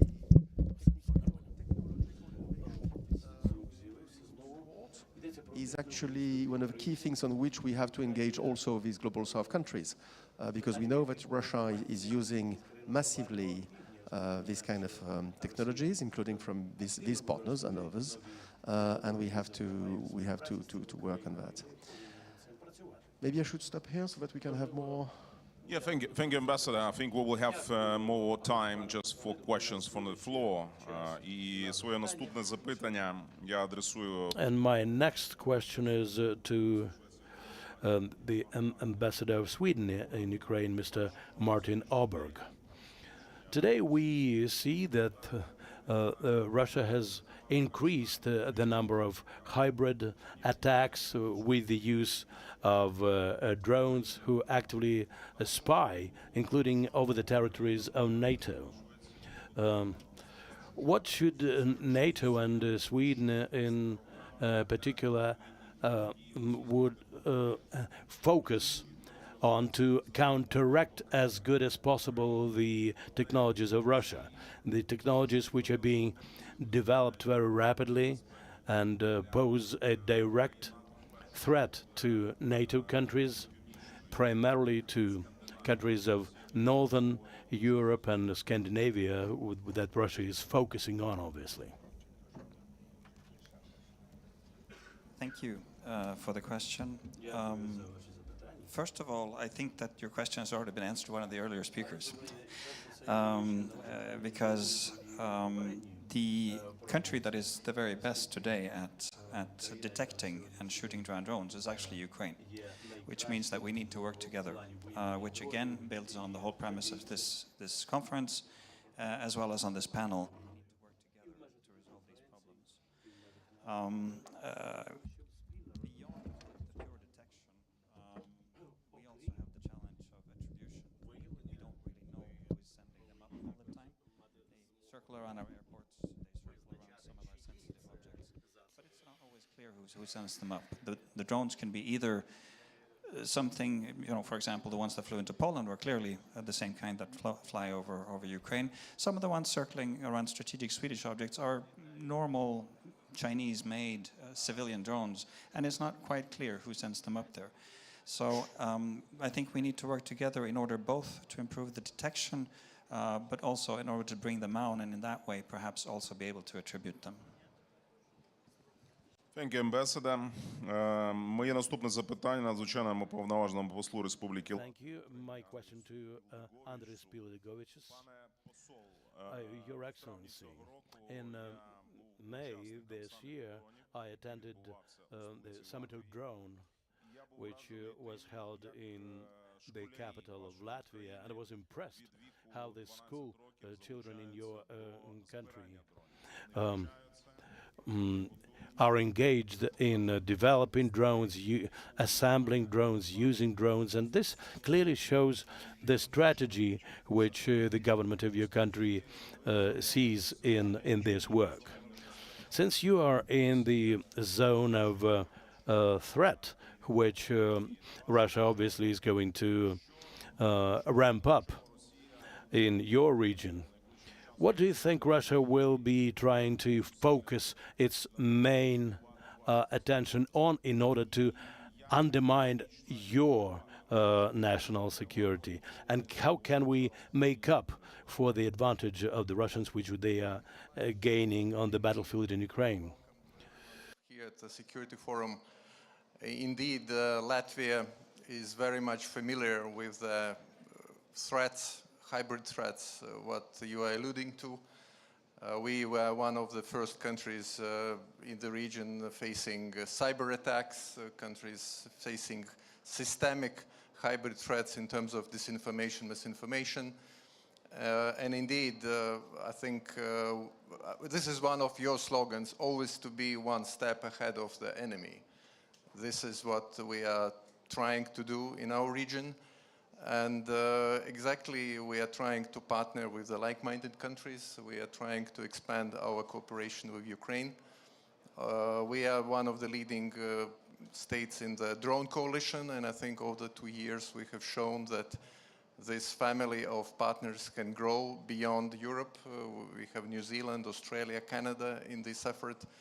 And we are trying also, not just in declarations, but in practical terms, learn from Ukraine as much as possible. We train about 4,000 Ukrainian soldiers in Latvia, but we are trying to simulate something similar with another direction.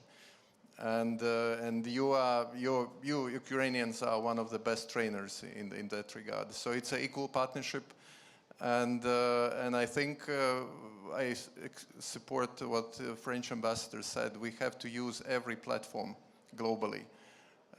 We fight, we are in Europe, we clearly see Ukraine as a part of European, EU, NATO space in the future. We support each other in every possible way. We support AI development, which has been alluded as well here, including AI application of the languages. We are living in English space, speaking broken English to each other, but we cannot forget our national languages. So this is also part of our effort with our companies. And of course, physical presence here in Ukraine, I think it's very important for the business, for the military, for technology experts. And I think in the future also more joint projects, joint production in the Baltics, here in Ukraine.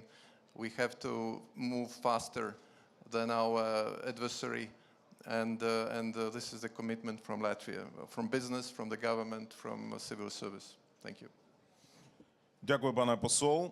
І пані надзвичайний повноважний посол Литовської Республіки. Thank you. Your Excellency Inga Stanita Tolochkine, we've seen the use of hybrid mechanism against your country, like the use of illegal migrants from the territory of Belarus into your country. That was a purposeful operation of the Russian special services. In Ukraine, we once built a wall which was unique and built by Mr. Yatsenyuk. He was criticized for that by something, but I think it is a technological wall like that which should be one of the best ways to counteract illegal migration, apart from other things. In your opinion, what you will have to encounter in the near future? If subversion groups, for instance, under the guise of illegal migrants, will be more actively used by Russia in the future? Maybe I'll start by really thanking for having me here today, because this audience, to me, it represents really the best of Ukraine, the engine, the current engine and the future engine of both its resilience and its innovation. And in response to your question, basically, yes, this wave of instrumentalized illegal migration, it has been something Lithuania used to deal several years ago. Basically, right now, we feel like we are already past that, even if some efforts continue, but building of the physical wall, actually, or fence has helped a lot. Currently, we are facing yet another very creative method of actually trying to distract us, to maybe divert our attention, to move our attention to things which are of secondary importance, or should be of secondary importance in the face of the threats we are facing. So air balloons. Lately, what Lithuania and Vilnius is dealing with is this orchestrated yet again in a very clear systemic manner wave of air balloons which fly very high in the skies, and that's why it's pretty difficult to use ordinary anti-drone solutions, because that's something completely different. And which disrupts then civil aviation, which makes, because Vilnius is very much comparable with Kharkiv in terms of its geographic location, 40 kilometers from the border. So Vilnius International Airport, well, quite often has to stop its operation because of those air balloons. So that's what we are dealing with right now, also engaging with our Ukrainian partners and looking for joint solutions, because to me, working and living in Ukraine, it's very obvious that innovation is being developed close to the front line and not somewhere else. So yes, in terms of the future, it's difficult to predict, because really those neighbors of ours, basically they have unlimited creativity when it comes to new methods, how to disrupt our normal lives. So it's difficult to predict what we are facing in the future. What is very clear to me, though, is that at this point of time, Russia really looks, Russia and Belarus along, they look emboldened. Most likely they feel or they think or they anticipate that with one more maximum push, one more maximum pressure on Ukraine and its allies, they can actually break our will to resist. And then the only thing we must do actually is to prove that the contrary is the case, that we are here to stay, that we will continue what we do, that we will only increase and step up our joint collaborations, because for a country like Lithuania, which is not a big country, let's say, which is on the same front line essentially, which is also trying its best to boost right now its own defense, it's very obvious that also we need to invest as much as possible into Ukraine's defense industry, and then into developing our joint partnerships as well. Because in the future, that's my firm belief, Ukraine will not only be one of partners in terms of securing Europe, but one of main pillars of the future European security architecture, unless we fail it completely, and I deeply believe that we will not fail it. Yes, every drone which is created, also created by this generation in shelters, in garages of Kyiv, every piece of code you are creating to improve accuracy of artillery, every innovation you come up with is also protecting my country. That's the firm belief on our side, and that's why, apart from boosting as rapidly as we can our own defenses, we are also one of those countries which are investing using, let's call it Lithuanian version of the Danish model, investing into Ukraine's defense industry, investing into the best sanction Ukraine has invented against Russia's war economy, which is deep strikes.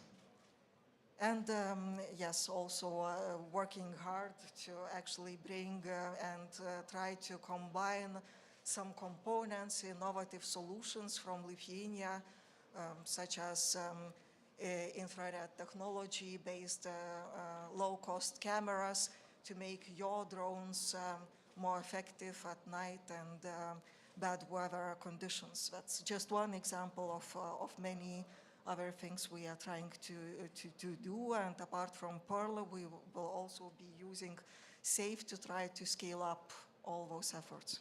Thank you. Thank you so much, Madam Ambassador. У нас залишається 20 хвилин для ваших запитань. Прошу бути максимально лаконічним. We have 20 minutes for your questions. Please be brief as possible and say who you address your question to. Good afternoon. First of all, thank you for this discussion. I have a question connected with the European Union. So we know that the EU is a great project, but it should be, I think, it should be updated as to the times where we are living in, as the aggressor is coming from the Russian side and different other authoritarian regimes. So what do you think? How should the EU as a project change in terms of decision-making and security cooperation? Thank you. It's a question maybe to all EU member states. So thank you. Yeah, we'll start with Coalition of the Willing, Ambassador. Okay, Coalition of the Willing and EU are not exactly the same thing. Actually, you have Canada, New Zealand in the Coalition of the Willing. But definitely, it's interesting because precisely because the EU is very strong and key, but not enough. And this is the reason why, fundamental reason why Coalition in the Willing was created in the first place. So we have to think, well, so it's good to have ad hoc format like this Coalition of the Willing. And it's good also because it gives an impetus to the EU member states and EU institutions who participate into the Coalition of the Willing, actually, well, with some exceptions, to be prepared and to be more active. Then there is a question how to make decisions and how to think about and how to react. I think inside the Coalition of the Willing, it's a very clear intergovernmental traditional thing. So it can be it can be complicated, but it can be pretty straightforward when there is really a political will. And for the time being, this is the case. So let's hope it will continue to do so, including if one day we can deploy this multinational force in the framework of a ceasefire, of a coalition of a willing. Inside the EU, of course, it's much more complicated because we have rules and regulations, and all this is very clear. It's true that sometimes unanimity in these matters is a problem, and there are ways, technical ways around that, complicated, but still it does exist. And it's true also that, if you look only at the Ukraine issue, you can say, war of Russia against Ukraine, you can say, okay, let's get rid of unanimity and in these matters and move forward. Problem is that actually you would create a precedent, and lots of member states are hesitating because actually there are other subjects on which, well, they could not give up on this. So we are in the middle of this. I think that at the end of the day, there are only tools. What is really important is the political will. And for this, I think political commitment, very high-level meetings such as the European Council's next one being in a few days actually, are very key. So the EU is very strong to find some technical ways to impossible technical problems. So I think we should just rely on that. But what is key is to nourish and to further deepen the political will. And this, of course, is also a case of discussions with Ukraine, but also commitments with other partners, including, of course, with the United States. Thank you. If you allow me to answer your question a little bit philosophically about the European Union, the success, but also part of the curse of the European Union is that it's 27 states who have chosen to pool their sovereignty. Not fully, but partially. And for that we have, as you described very well, made up a set of rules of how to make decisions. This can be frustrating, not only to Ukraine, not only to other partners, not only to ourselves. And I would say that if you look over time, there's a discussion on qualified majority voting inside the European Union. And if you look over time, the number of countries who have agreed to or even want to see us change to that to a greater extent has increased. I am myself a representative of a country who for a long time felt that our only protection was to have that veto, the unanimity. But both because of Ukraine and because of other dramas that have played out inside the European Union, Sweden has changed and is now ready to go for qualified majority voting in some specific areas, maybe not in every scenario, but including some of the foreign policy decisions. I would also like to support what my French colleague said on political will. At the end of the day, if you look at the decision making, if you look at, for example, the start of the war, the European Union was able to take a number of decisions that nobody thought it would be able to take. I was at the time what is called a European correspondent. That means I supported my foreign minister in making decision in the Foreign Affairs Council. We had 4 Foreign Affairs Councils in 1 week, that week that the full-scale invasion started. And we got down to some decisions that nobody thought was possible. So it's there, but I agree with the premise of your question. We do have to work on our decision-making and how we make our decisions. Thank you. Maybe just to highlight a couple of points to show that EU is changing. When it comes to Latvia, we have 20 years of experience, and I think in the course of the years we have seen quite profound transformation of the Union. And as you might know, probably in this current composition of the Commission, we have for the first time Commissioner dealing with defense, and this is a representative of Lithuania. We have much more intimate coordination of the foreign and security policy.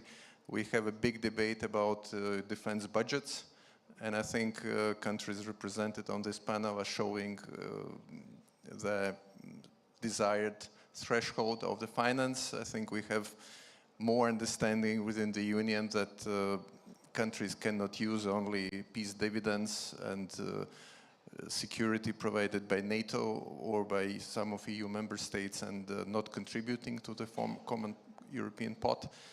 And of course, when it comes to the hard security, NATO is the only game in town in Europe at the moment. But there is a more and more coordination between EU and NATO than ever before. And last maybe point on sanctions. I think, again, with all criticism, which is valid, I think we have had extraordinary coordination on that front of the common external policy. So it's a living organism, and I think overall it's moving in the right direction. Thanks. Well, basically, I'm myself very much an EU person, basically having started with Lithuania's EU accession, and then having worked in Brussels, well, 10 years ago in that time span.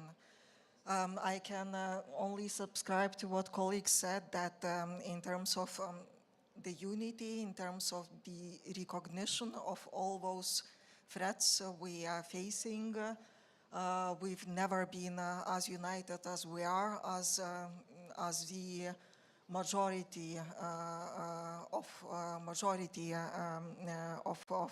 the member states.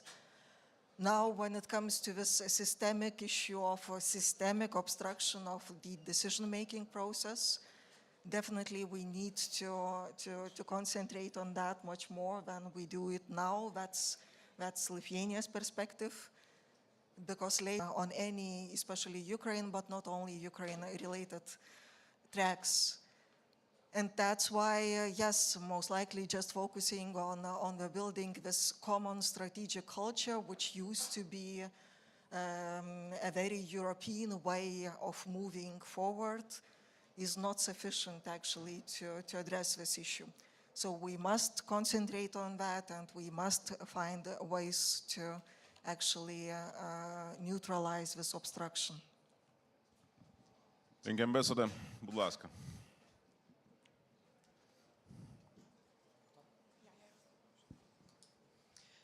My name is Rita, and we don't live in Soviet Union time, fortunately, so we can talk about it. We all remember the last, one of the biggest or even biggest corruption scandal in Ukrainian history, named Minzhit-gate.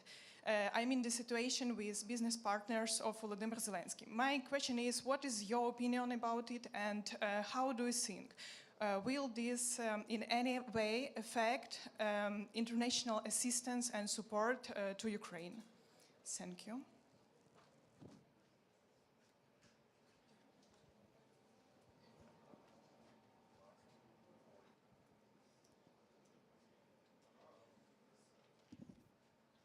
Ну, кому питання? Any? The question to whom? It's quite a difficult, actually, question to answer. Just anyone, please. So to answer your question, of course, fight against corruption is key, and the credibility of fight against corruption is key for the continuation of the international support. It's because, well, that's the way our societies are organized. This said, and about the specific case you mentioned, actually President Zelensky was in Paris last Monday, and he had more or less the same question you asked. And his answer was to say, well, fight against corruption is key, and in this case, some measures were taken. And actually, the fact that there is an issue demonstrates that the independent investigative bodies are doing their work, and the reason why they are here.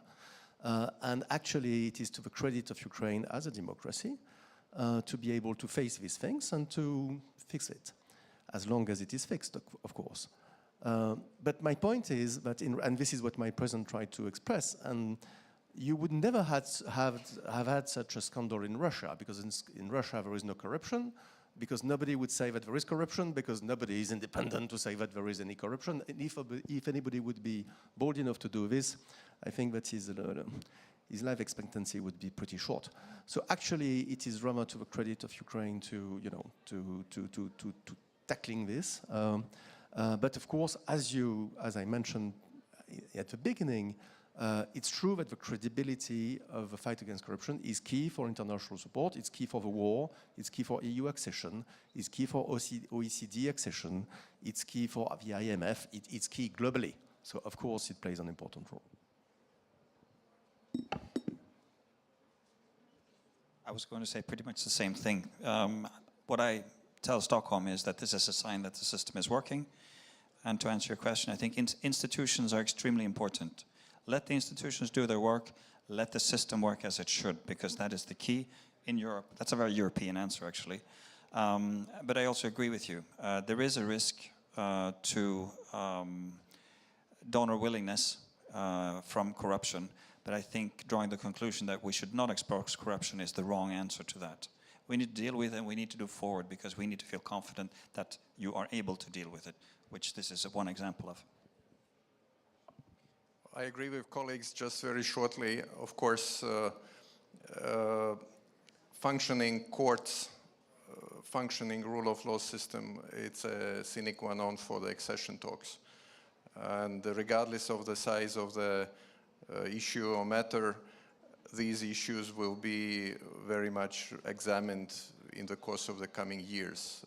I think on this panel we are very much rooting for your membership in the European Union. We hope that it will happen sooner than later. We hope that the window of opportunity will be opened.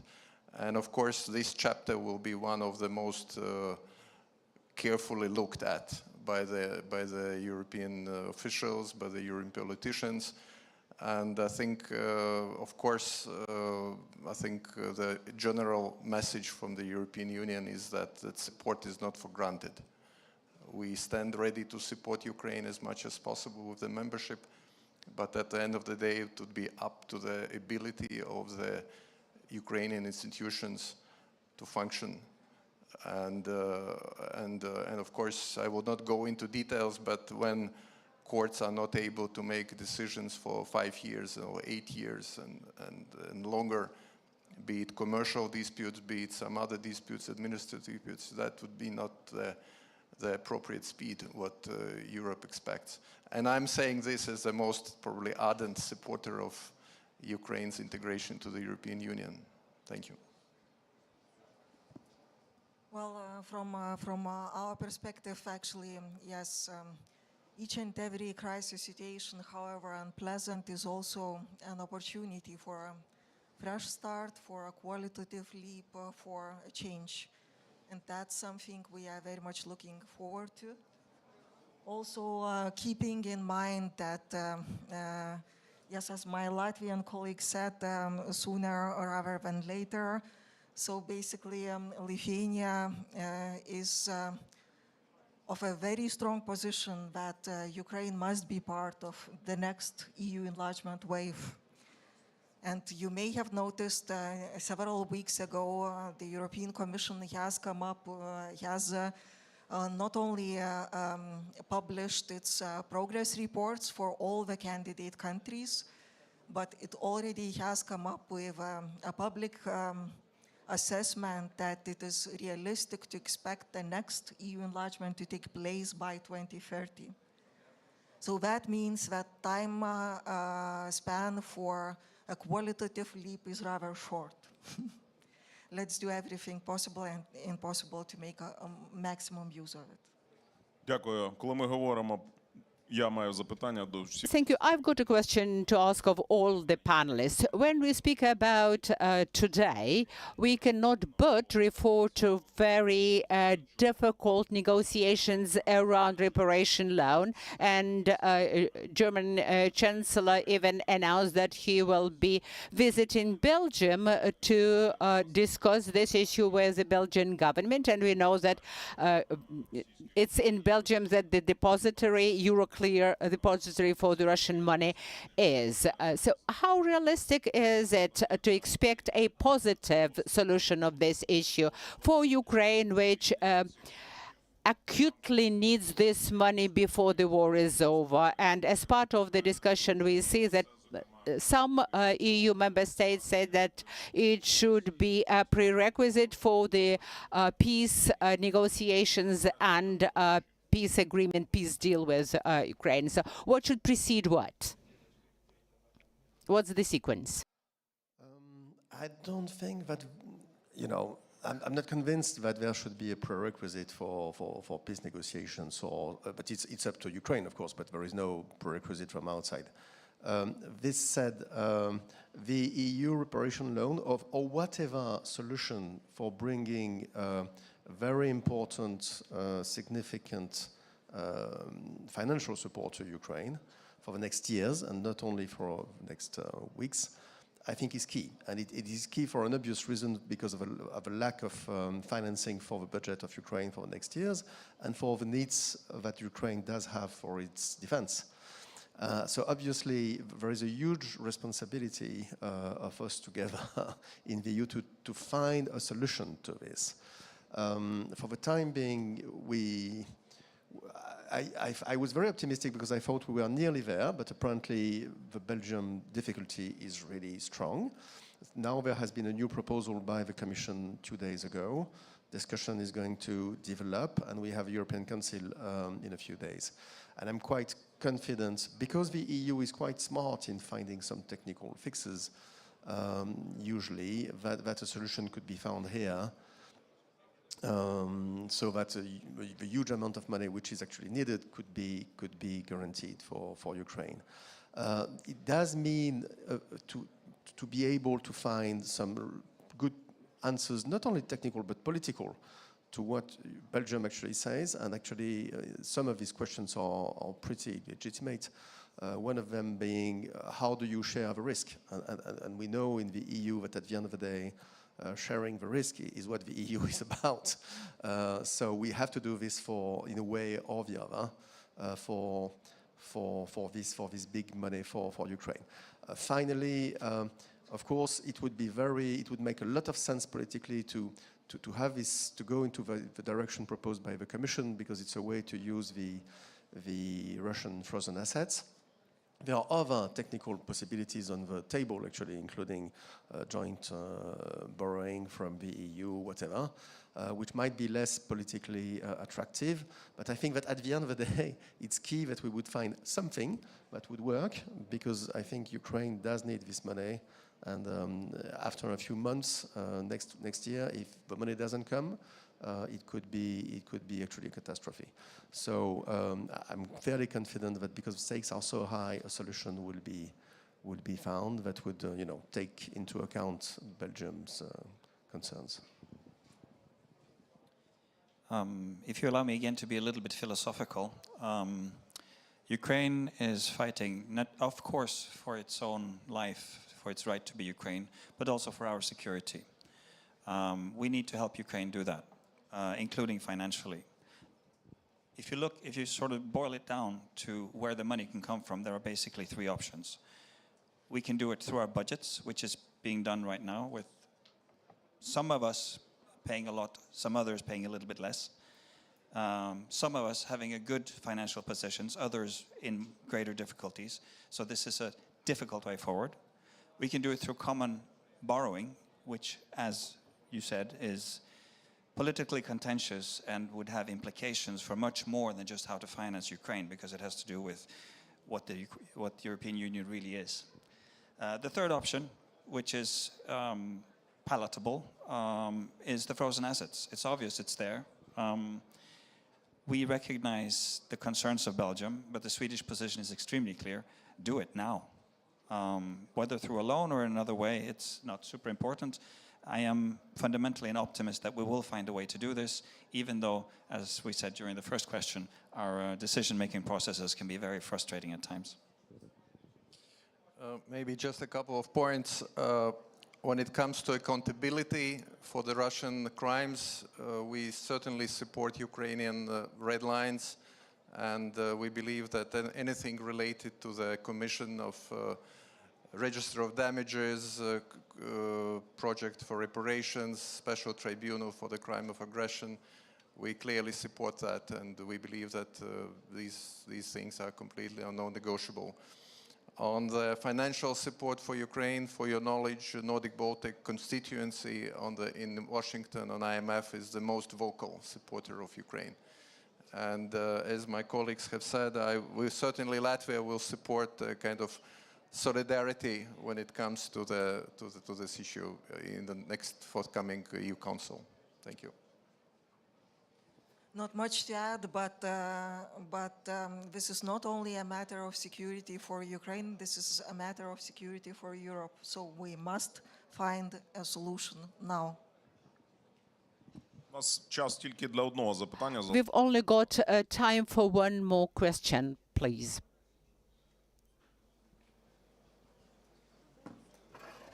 Good afternoon. European countries are investing in defense-related projects in Ukraine. What specific criteria do your governments use to identify which project they will support? And how those projects should align with your national defense and foreign policy? It's a question for who is ready to answer quickly. Thank you. Well, I can start by challenging the premise of your question, because defense industry in Sweden is fully private. We don't have a state defense industry, so the government cannot tell our defense industry what to do. That being said, we have signed an innovation partnership with Ukraine in order to facilitate this, and I think we're all aware of the potentially largest business deal between Sweden and Ukraine. The Gripen aircraft is being negotiated also with the participation of the state. I think we are very much aligned with your interests and want to cooperate, but the state does not tell the companies what to do. I think when it comes to Latvia, of course, we rely on the government of Ukraine, and as far as I know, I'm quite new here, but as far as I know, you have ministry or government supported businesses, and there are some absolutely private businesses, so we inquire first from the government, and then of course we are in a listening mode when it comes to the private companies. Same with from Latvia. We have about 50 companies from Latvia partnering with Ukraine on about 200 different projects. And of course we do internal screenings. In terms of the niches, we concentrate mostly on drones, IT, cyber. Sort of these are the mains which are most developed in Latvia itself. We don't go for something what we are not that familiar with. Thank you. When it comes to Lithuania, we have several tracks talking about this Lithuanian version of the Danish model. This is gov-to-gov, and in that respect, this is based on Ukrainian needs, but also Lithuanian needs, to be honest, because it's a very obvious interest for us to contribute as much as possible to Ukraine's success in actually limiting Russia's war economy. And likewise, we are naturally interested in developing joint production in that same field. When it comes to business track, that's where definitely the government has no say, and right now there are several lines of conversations between Ukrainian and Lithuanian businesses, including on localizing production based on Ukrainian technologies in Lithuania. Thank you.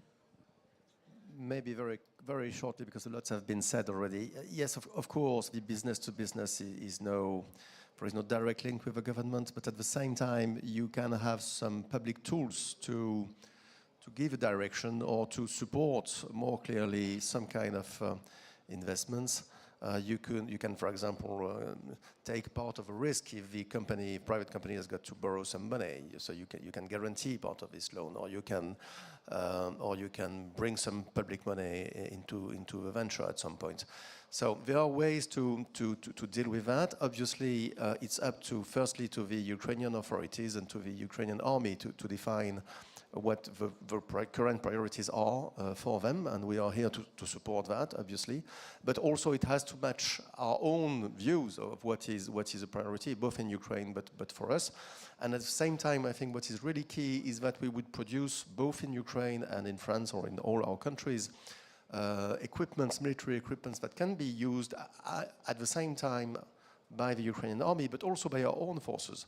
And definitely in Ukraine, there is added value. Well, there are technologies here for interceptors, drones, for example, that nobody has in the world. So there is a huge added value, huge incentives, also from our side, actually, to do that jointly and to learn from Ukraine. So it's a win-win thing. But it's clear that we have to deal with the fact that the main actors are private. So we have to convince them to some extent. Yeah.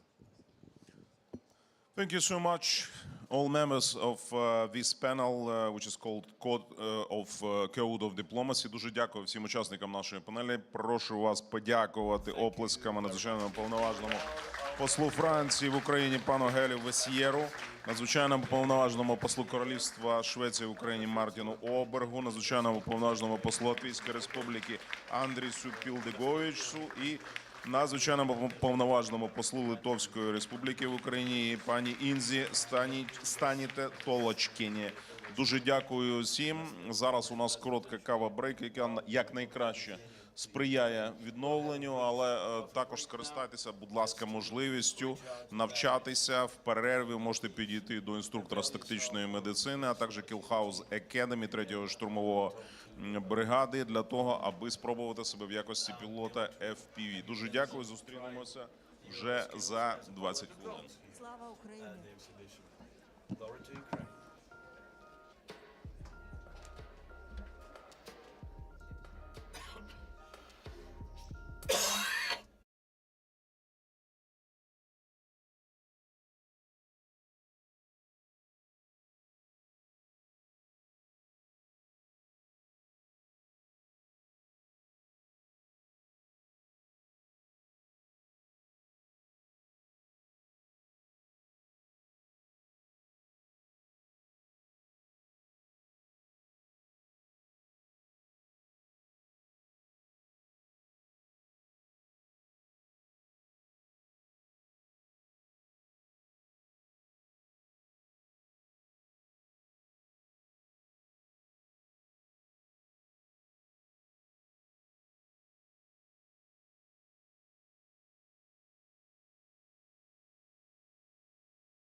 Нам не вистачає. Пане Андрію,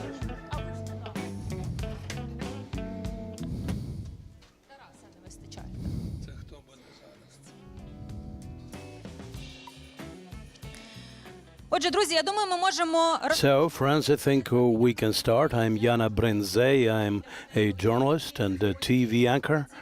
And it is my honor to be here at this panel.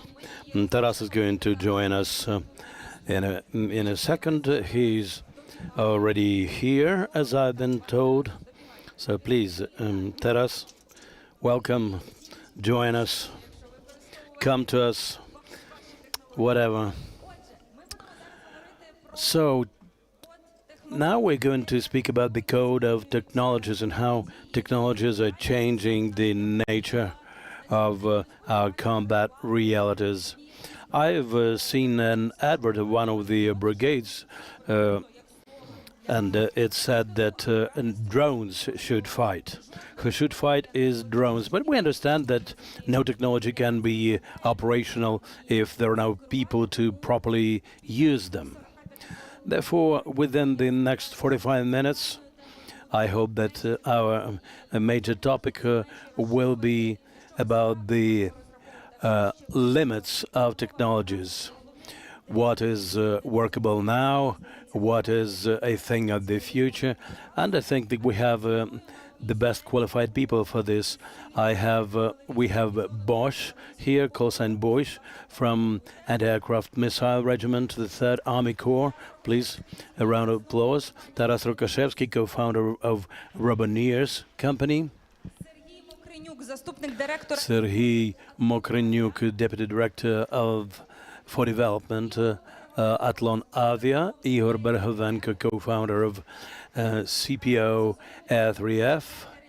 Andriy Zazula, pilot engineer, R&D division, the 1st Corps Azov, National Guard of Ukraine.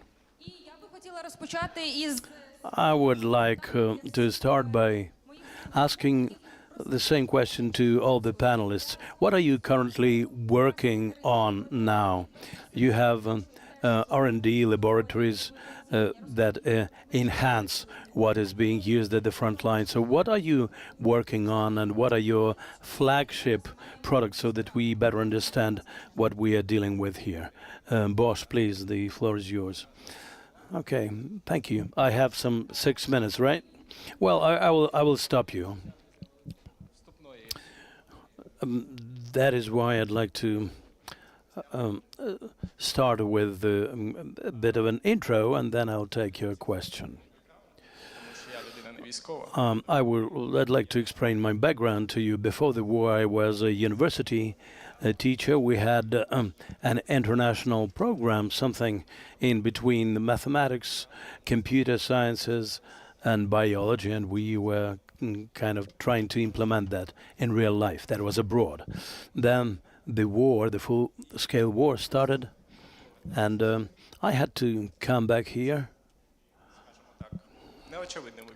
And that was not an obvious choice. I came here in 2022. I was in Chernihiv region with my family when it was in Chernihiv Oblast when it was occupied. On 2022, I was not recruited, and then I came back to teaching. Then I started volunteering. But finally, I decided to switch to technical research and development. At that time, everyone was dealing with everything. There was not focused work and understanding what we have to do. By 2024, I understood that I can do more, and at that time I started looking for my place in the army.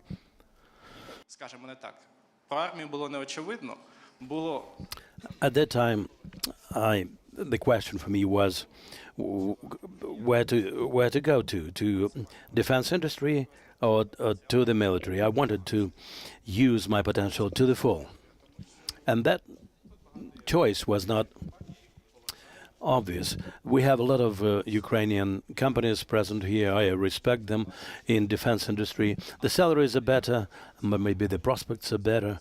But the question is where I can make most of the difference. The defense industry also is beset by problems because the lag between the producers and consumers is huge. Sometimes feedback is being ignored or just not heeded. The main question for me was where is the biggest shortage of technical experts? And the biggest shortage of technical experts was in the military. So when we speak about defense industry, any company on the market primarily has the task, which is obvious, to make money. This is not a reproach. This is just a statement of fact. But the main thing for the army is to win the war. That's why, for me, the military was where I finally decided to be.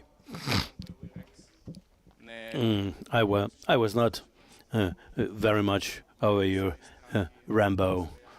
I had my own fears, my uncertainties. You hope that you don't know where you're going to end up finally.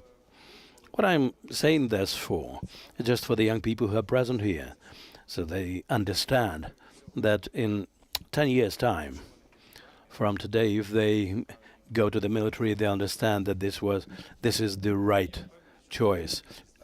It was the case with me, at least. I'm sure that it's better for me if I was in the 3rd Army Corps. But anyway, even if it is not the 3rd Army Corps, the choice if you join the military will be right. Going back to your question, I tried to bring to the army the knowledge that I gained in the institute, at the university, and abroad. This is something that is ignored sometimes, that you have to start from literature, then simulation, mathematical modules, and only at the final stages we produce some tangible product. But in our case, we start from production and then use the best way to go about it. But it's not always the case. So the mathematical and scientific approaches, which normally are used just in research institutions, can be very helpful for the army. This is the way we work. We do this for air defense in our anti-aircraft regiment, and I think that we're doing a good job. Andriy, you are at the front line from 2024 as well, and you take an active part in developing the technologies when they're already at quite a high level. Your R&D laboratory with Azov, what are the main tasks and goals of your laboratory? I'm happy to welcome everyone here, my brethren in arms, and the young people in the audience. Speaking about research and development, I'd like to emphasize that we primarily take a look at the situation on the market. We work out the ideas which are already present there. We test them, trying to align them with the characteristics of the producers. We assess them for combat worthiness, and we try to come up with the relevant solutions before the product is finally used. When we assess one decision or another, we are guided by the main principle, people-centrism, in the application of these products. When we speak about certain solutions, they normally are born in the minds of people who are far away from the front line, and they assess the operational capability of this product depending on the circumstances in which they live. And in this context, it is difficult to foresee all the problems that might arise on the battlefield. Our team is very young, and we deal with translating these decisions from the right angle from which we think would be the most efficient way to use them. Thank you, Taras. So let's speak about the experience of the producers. The ground unmanned vehicles is your flagship products. What are your main technologies are about? Thank you, welcome, and greetings to everyone. If there's a video, I would like to show it to you so that this would save me speaking a lot, and it will give you a better picture what it's all about.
Well, it's a nice video. Well, actually, this video is nothing without the people who stand behind all that. And the panel gathered here for the sake of the people who are gathered in front of us, because we want to establish a large platform to develop a code, technological code, military code, or otherwise for these people. When I came to the front line, I came from Lviv to Kyiv, and my dad asked me, just like any dad would, maybe you should better cover your ass. Why do you go there? People go from Kyiv to Lviv and you go in the opposite direction. I don't know if this is our war or not. Just think about it.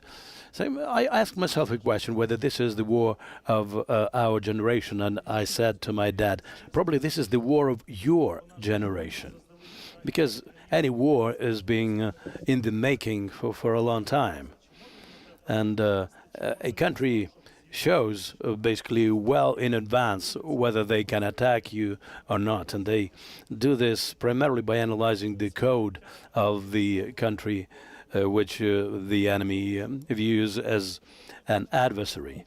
If you see that someone is weaker than you, just like out in nature, that predators devour their prey. So I told my father, this is your war, I have to finish it and make sure that my kids live in peace.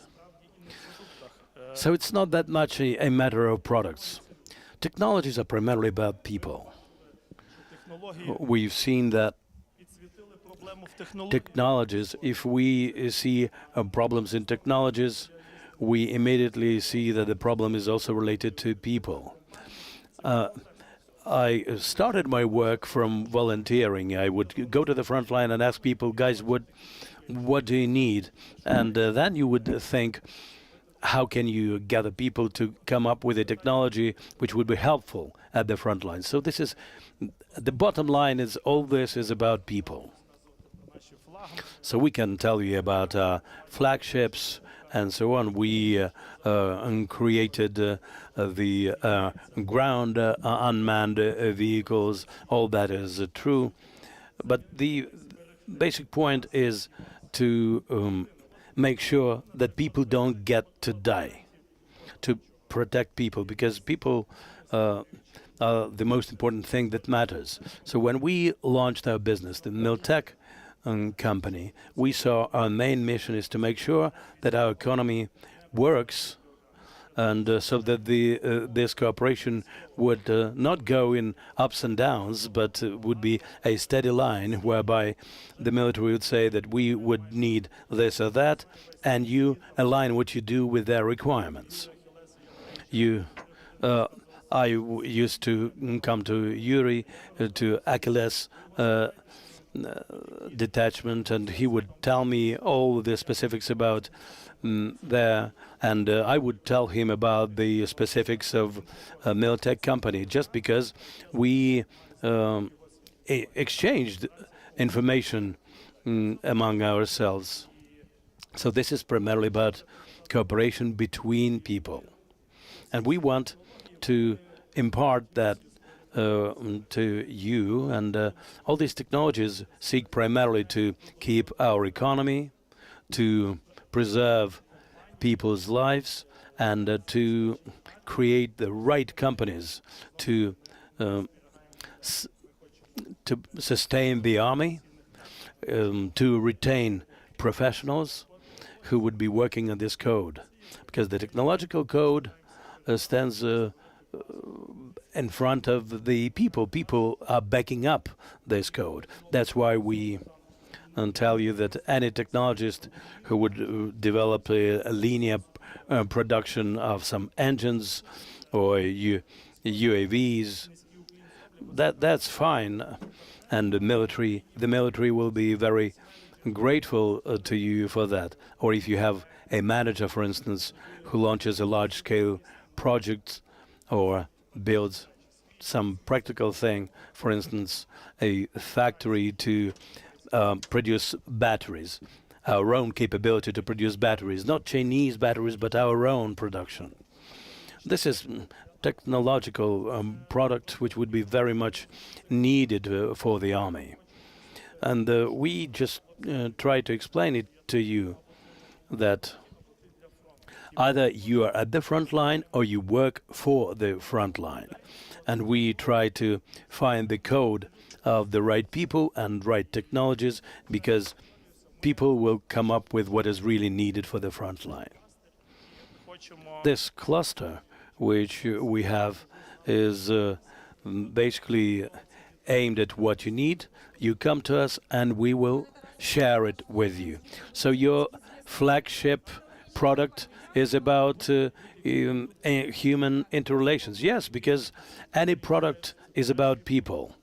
You come, you take your product. Engineers working in the office somewhere in Lviv, they don't understand what to produce for the guys at the front line in Bakhmut, for instance, when the Bakhmut was still being defended by our military, which is not the case now because it is occupied. And they generate technologies and products. Finally, the bottom line is that this is about collaboration of people. And I guess that the panels that we have here are about shaping the code. But this is the code of people. It's all about people and their choices, whether they will work on technologies or go to the front line or deal with diplomacy. This is all about this human code. I think that Serhiy probably has a similar vision, Serhiy Mokrenyuk at Lon Avia. Also, this movement started working on drones earlier. Tell us about your flagship. I think it's also going to be not a drone.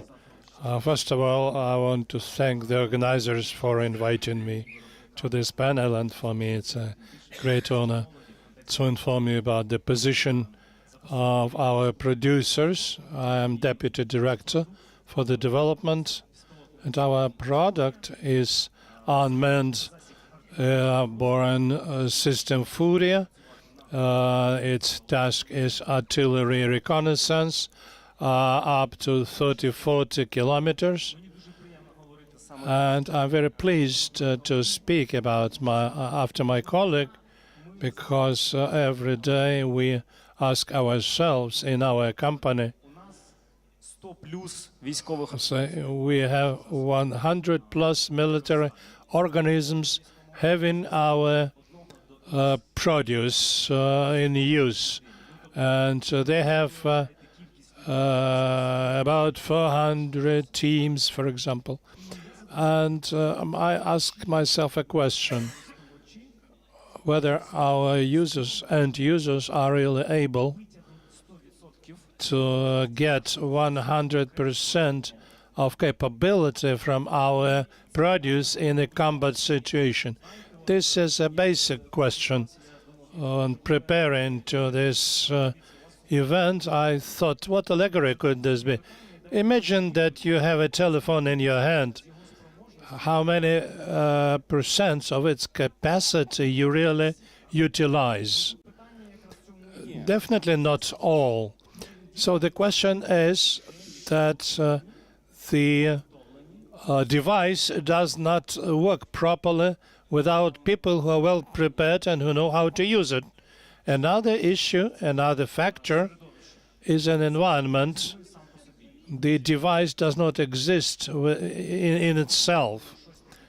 We use something important which can do something.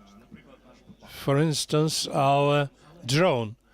We use it, but it may be shot down. It may be killed with the help of radio electronic devices. It needs servicing. The service is done by people. It must be repaired. The repair is done by people. How well they they do this repair? If you add more resin to some wing of this drone, it will lose some percentage of its capacity because of overloading. Another question, for the repair, you need spare parts.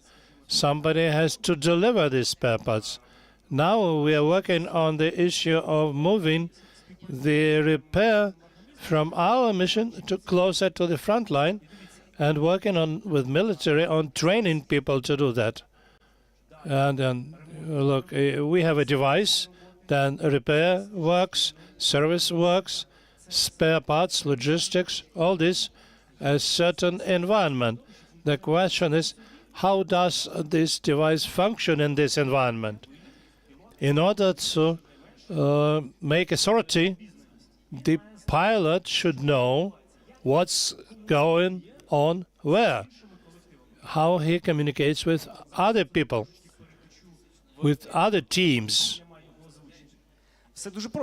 Everything is so simple. In order to make a sortie, the pilot has to assess a number of factors. The strengths of the enemy. How does he know about it? Somebody has to inform him. Somebody has to inform him about our forces. Then he assesses the electronic warfare used by the enemy.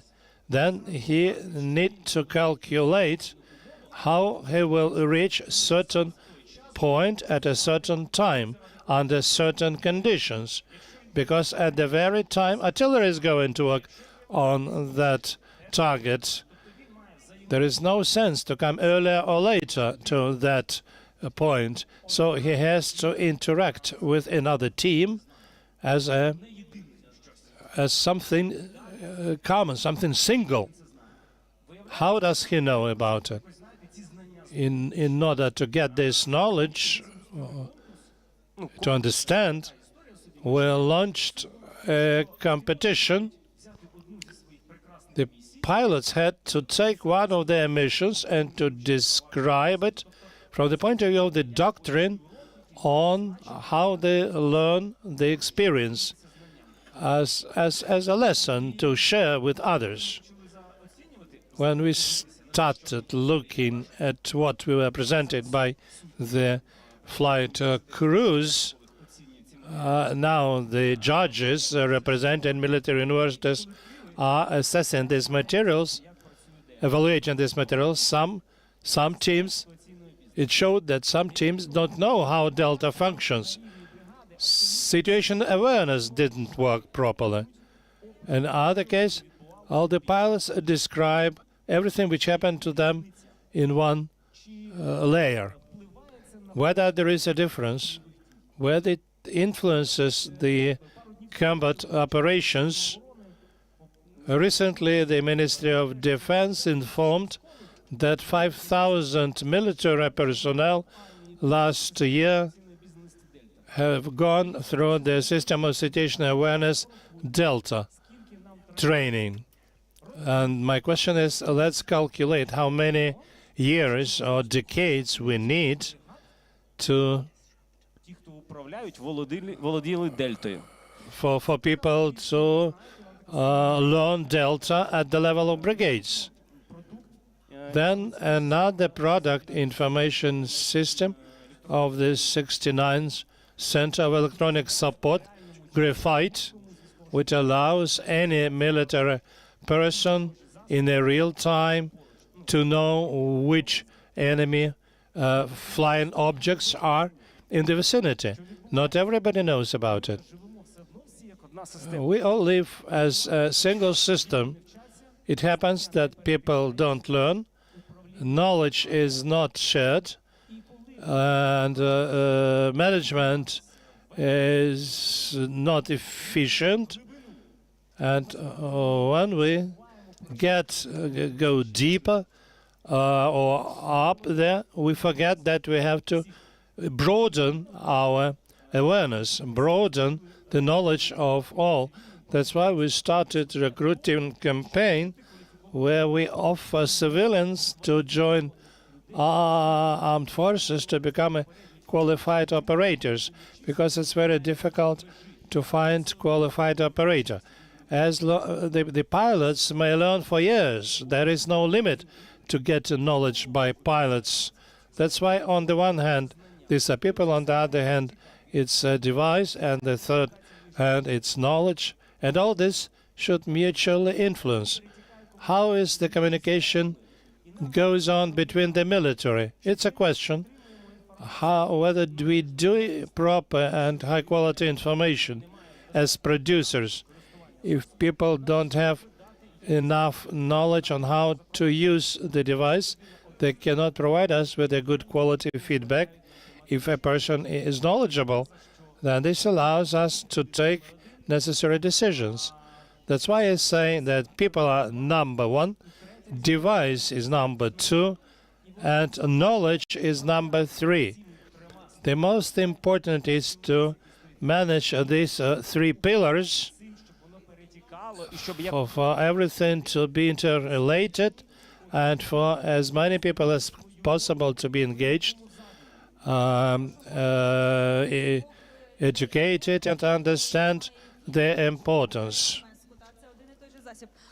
So some people may just make a phone call or do some work with a telephone. Thank you very much. Your flagship product is broadening capabilities and turning R3F, unmanned flying objects.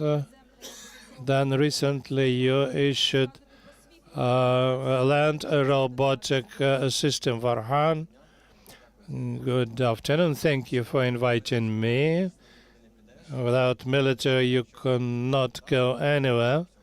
And what I would like to add is about communication. Communication allowed us to grow. Thanks to communication, we improved our product with time. In principle, when you take ground stations, they fulfill the same task. But how it differs from what it was a year and a half ago and now, these are two different devices. Thanks to this, we thank to military for this communication, for the feedback which we get from military. And this allows us to make everything better, to improve.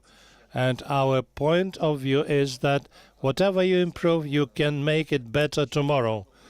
About robotic land system, we've worked on it for 2 years.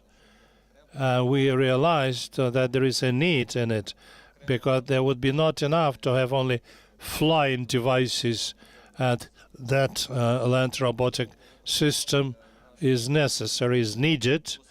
We worked for a long time. Our chief engineer was very thorough about this, and now we are at a stage of mass production of this robotic system.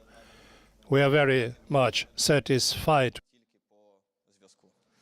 Так, тобто ви ще можете до цього міксу, який ми чули, додати комунікацію, але загалом я всім вам вдячна за такий гуманістичний початок, точніше першу половину нашої розмови. Я б все-таки зараз хотіла перейти більше до технологій, друже, бо...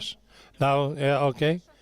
We'd like to talk to you that the war, on the one hand, requires mass production of weapons, which go to the front line. The modern war requires quick adaptation. How to find this balance when we need a lot, but it's already not adequate. I would divide the task of development into two parts. First, because you have to adapt all the time, permanently. You have to adapt to the front line, to what the enemy is doing. But on the other hand, without long-term planning, no big project is possible. These are two sides of the coin, of the same coin. We have a long-term project, includes human labor, money, resources, and permanently we improve it all the time. That's why in the sense of long-term planning, sometimes we have some smaller problems. From my point of view, it's important to know that tomorrow or the day after tomorrow in a year, you'll have enough people, enough funds, and possibility to work and to get feedback all the time, listening to the end users of this product who tell you what should be improved. And for me, it's a guarantee of good, high-quality product for the army. So we are talking about some serious instruments, serious tools. It's not just getting together parts which we get in the market and saying that we have something unique. No, we use new basic physical principles, how to use. Будь-які революції на полі бою нашого спочатку повномасштабної війни були якраз коли люди думали не так, як раніше до цього думали. How to apply it at the front line, the way people before never did. 90 ideas will not work, but 10% will work. It will make a big difference. Thank you for this. Andriy Zozula, artificial intelligence. Currently at all conference they are discussing, will this change mankind or not? What are the prospects for application of AI at the front line? About AI, I would like to say the following. We actively using systems, last mile complexes, which are represented in Ukrainian market, in the world market. Many well-established companies produce them. They demonstrate certain efficiency, and I would like to say that for them to demonstrate themselves to full capacity at the front line, they must be applied in a massive scale. It's a question to producers and to military personnel. Often military personnel hope that this is the last resort, mean that we will use it for the most important attack, and it will done everything for ourselves. At the same time, producers present it as a system which may solve all your problems, but the truth is somewhere in between, because it's a good tool which, when it is used by good hands in a correct time. Also, I see a lot of prospects in applying AI to the identification systems, detection systems of flying drones and other means of the enemy. This could be various neuronic networks, trained models, and so on. But in general, these are the things which we have already.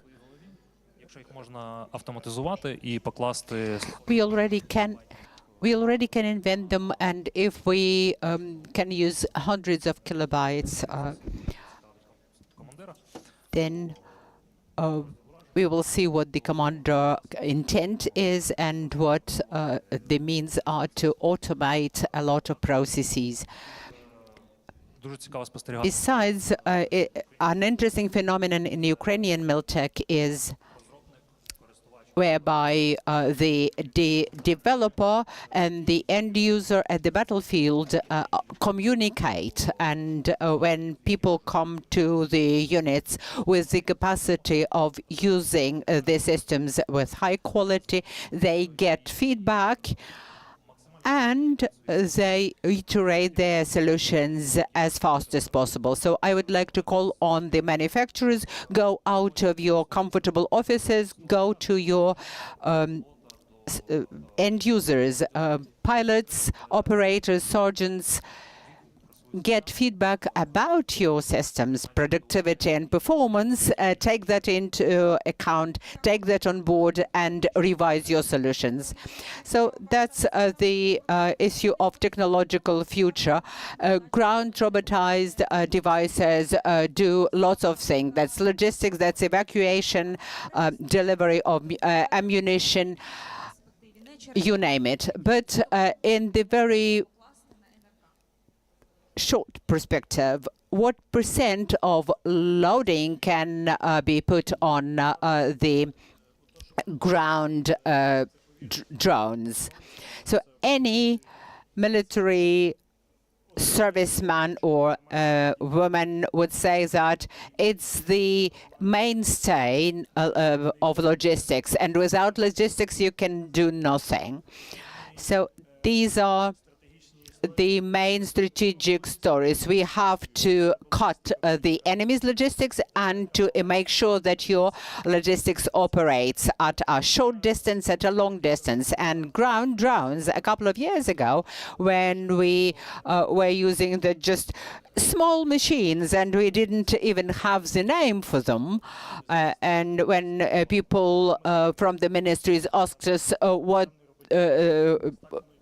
we should call it, and they said, okay, let us call them ground robotic complex. Now we call them this, or the ground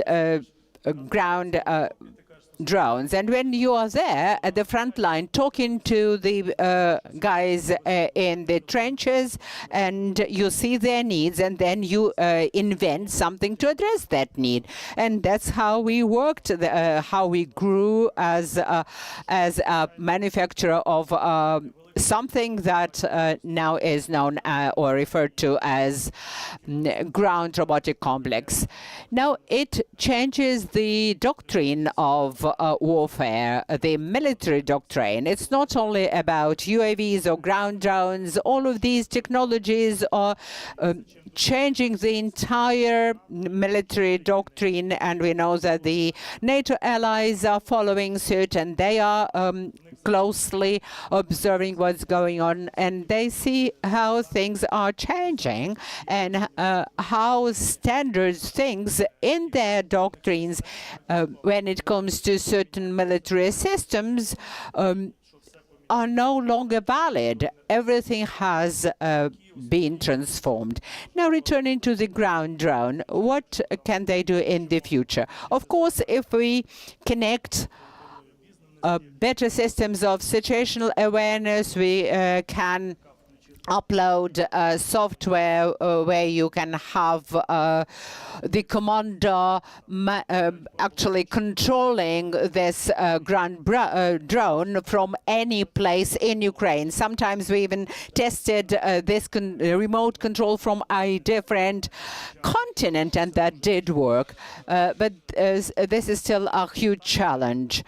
And the success rate is 50-50. It's all about the human factor, because AI and neural system that we are going to introduce will have to be controlled by a human being anyway.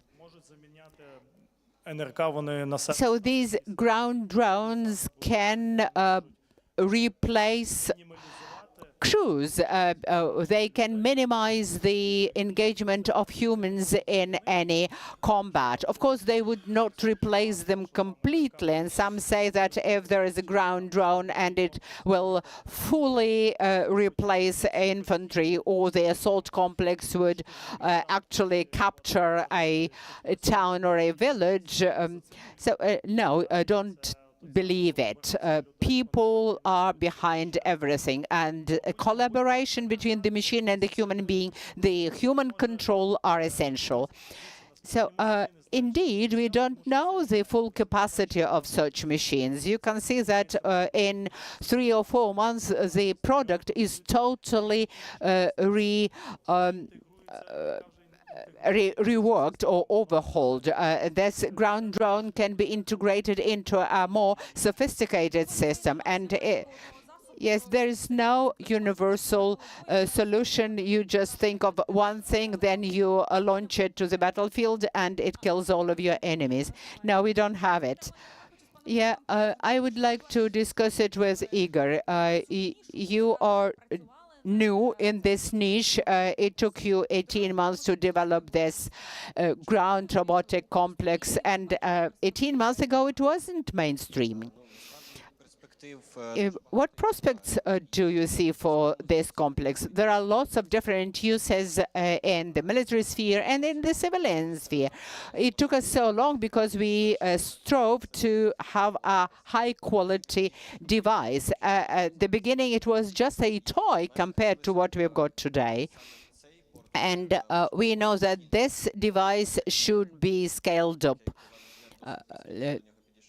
As an engineer, I treated it very thoroughly and very demandingly, I would say. So the first ground robotic complexes were all about radio communication, just up to 6 kilometers with the broadcaster. And now we have got a Starlink radio communication. We can have also optics, and then it will be observing the situation. So when we don't have Starlink or say optics, then we will have a reserve device that can be mounted on that complex. And it is a sophisticated solution, and we want to scale it up. But then we will be again transforming it based on the feedback from the military, from the active servicemen and servicewomen, and it is continuous improvement, of course. Yeah, thank you very much, Sergei. If you want to add something, you can do that, but I would like to ask a specific question of you. I know that you have been in this sphere since 2014. How do you retain this fresh eye? How can we make sure that we don't lose this race for technological edge? Yeah, this machine was so built that the crew can start participating in a context only when they call me, my personal telephone. I interviewed all of the potential designers or developers, and I told them all, have a positive mission and one negative mission, and you will be proud of those all the time with the positive option. But with the negative one, you will feel ashamed, and you would be trying to do your best not to repeat this failure. So interestingly, there was not a single negative scenario that I would receive from those callers of mine. Do you know why? Look at the panelists. That's the third corps, that's Azov, and it doesn't surprise me because many people are still delusional. We all know our enemy. These are the Russians, and they have greater capacity, they have higher quality, and they are able to scale up things very fast and very broadly. They sometimes just copy what we do, but we don't have this capacity. For one thing, we are a democratic country. We cannot order all of the manufacturers to that. And we are a much smaller country. I don't believe in any wonder weapon. I don't believe that we will have a silver bullet that will change, transform everything. Our major resource is the people who support one another, who have stood up and put up resistance. So we cannot be successful if we only rely on the Third Corps, the Fifth Corps, and say the Azov. So because these are technological solutions. These battalions, these corps, these units do use technologies, but others don't. So we have to have one stream that is develop what the best mil-tech companies are developing and implementing now. And the military units, they don't have the skills, do not have experience on with the use of technologies, would learn those skills and start using those technologies. We, as a manufacturing company, ask ourselves every day, how can we add 1% of better quality of communication, better quality of people skills, better quality of processes, better quality of links. So I hope I've answered your question. Yes, and 1 second to us for commentary. Our message is as follows to all of you. Go out of the box. Have the broad world out view. And that will enable you to be creative, to create new technologies or new solutions or even smaller tweaks that can be very useful. Then come to us. We will leave it all to you. You will have this actually heritage from us, but be broad in your vision, be strong in your actions, do join in, enhance your own companies, create your new companies, and develop your own code. And this code should be security shielded, should be actually part of our common defense. Now it's our task to defend you, but later you will be defending us. So we will pass it over to you for you to defend us at a later stage, because each generation, each stage of this spring of our national code is mutually dependent on other stages and generations. And any code, as I said before, strives to get you prepared, and you should input a lot of effort in getting prepared. So, because you are part of the Ukrainian code. Thank you very much. Thank you. The most sophisticated code is DNA. So we will be using the DNA of the Ukrainian nation, the DNA of Ukrainians, and together we will stand up. Heroism works where the system fails. But for the system not to fail, we need to get energy. So you can go now, and in an hour we will have an Arseniy workshop.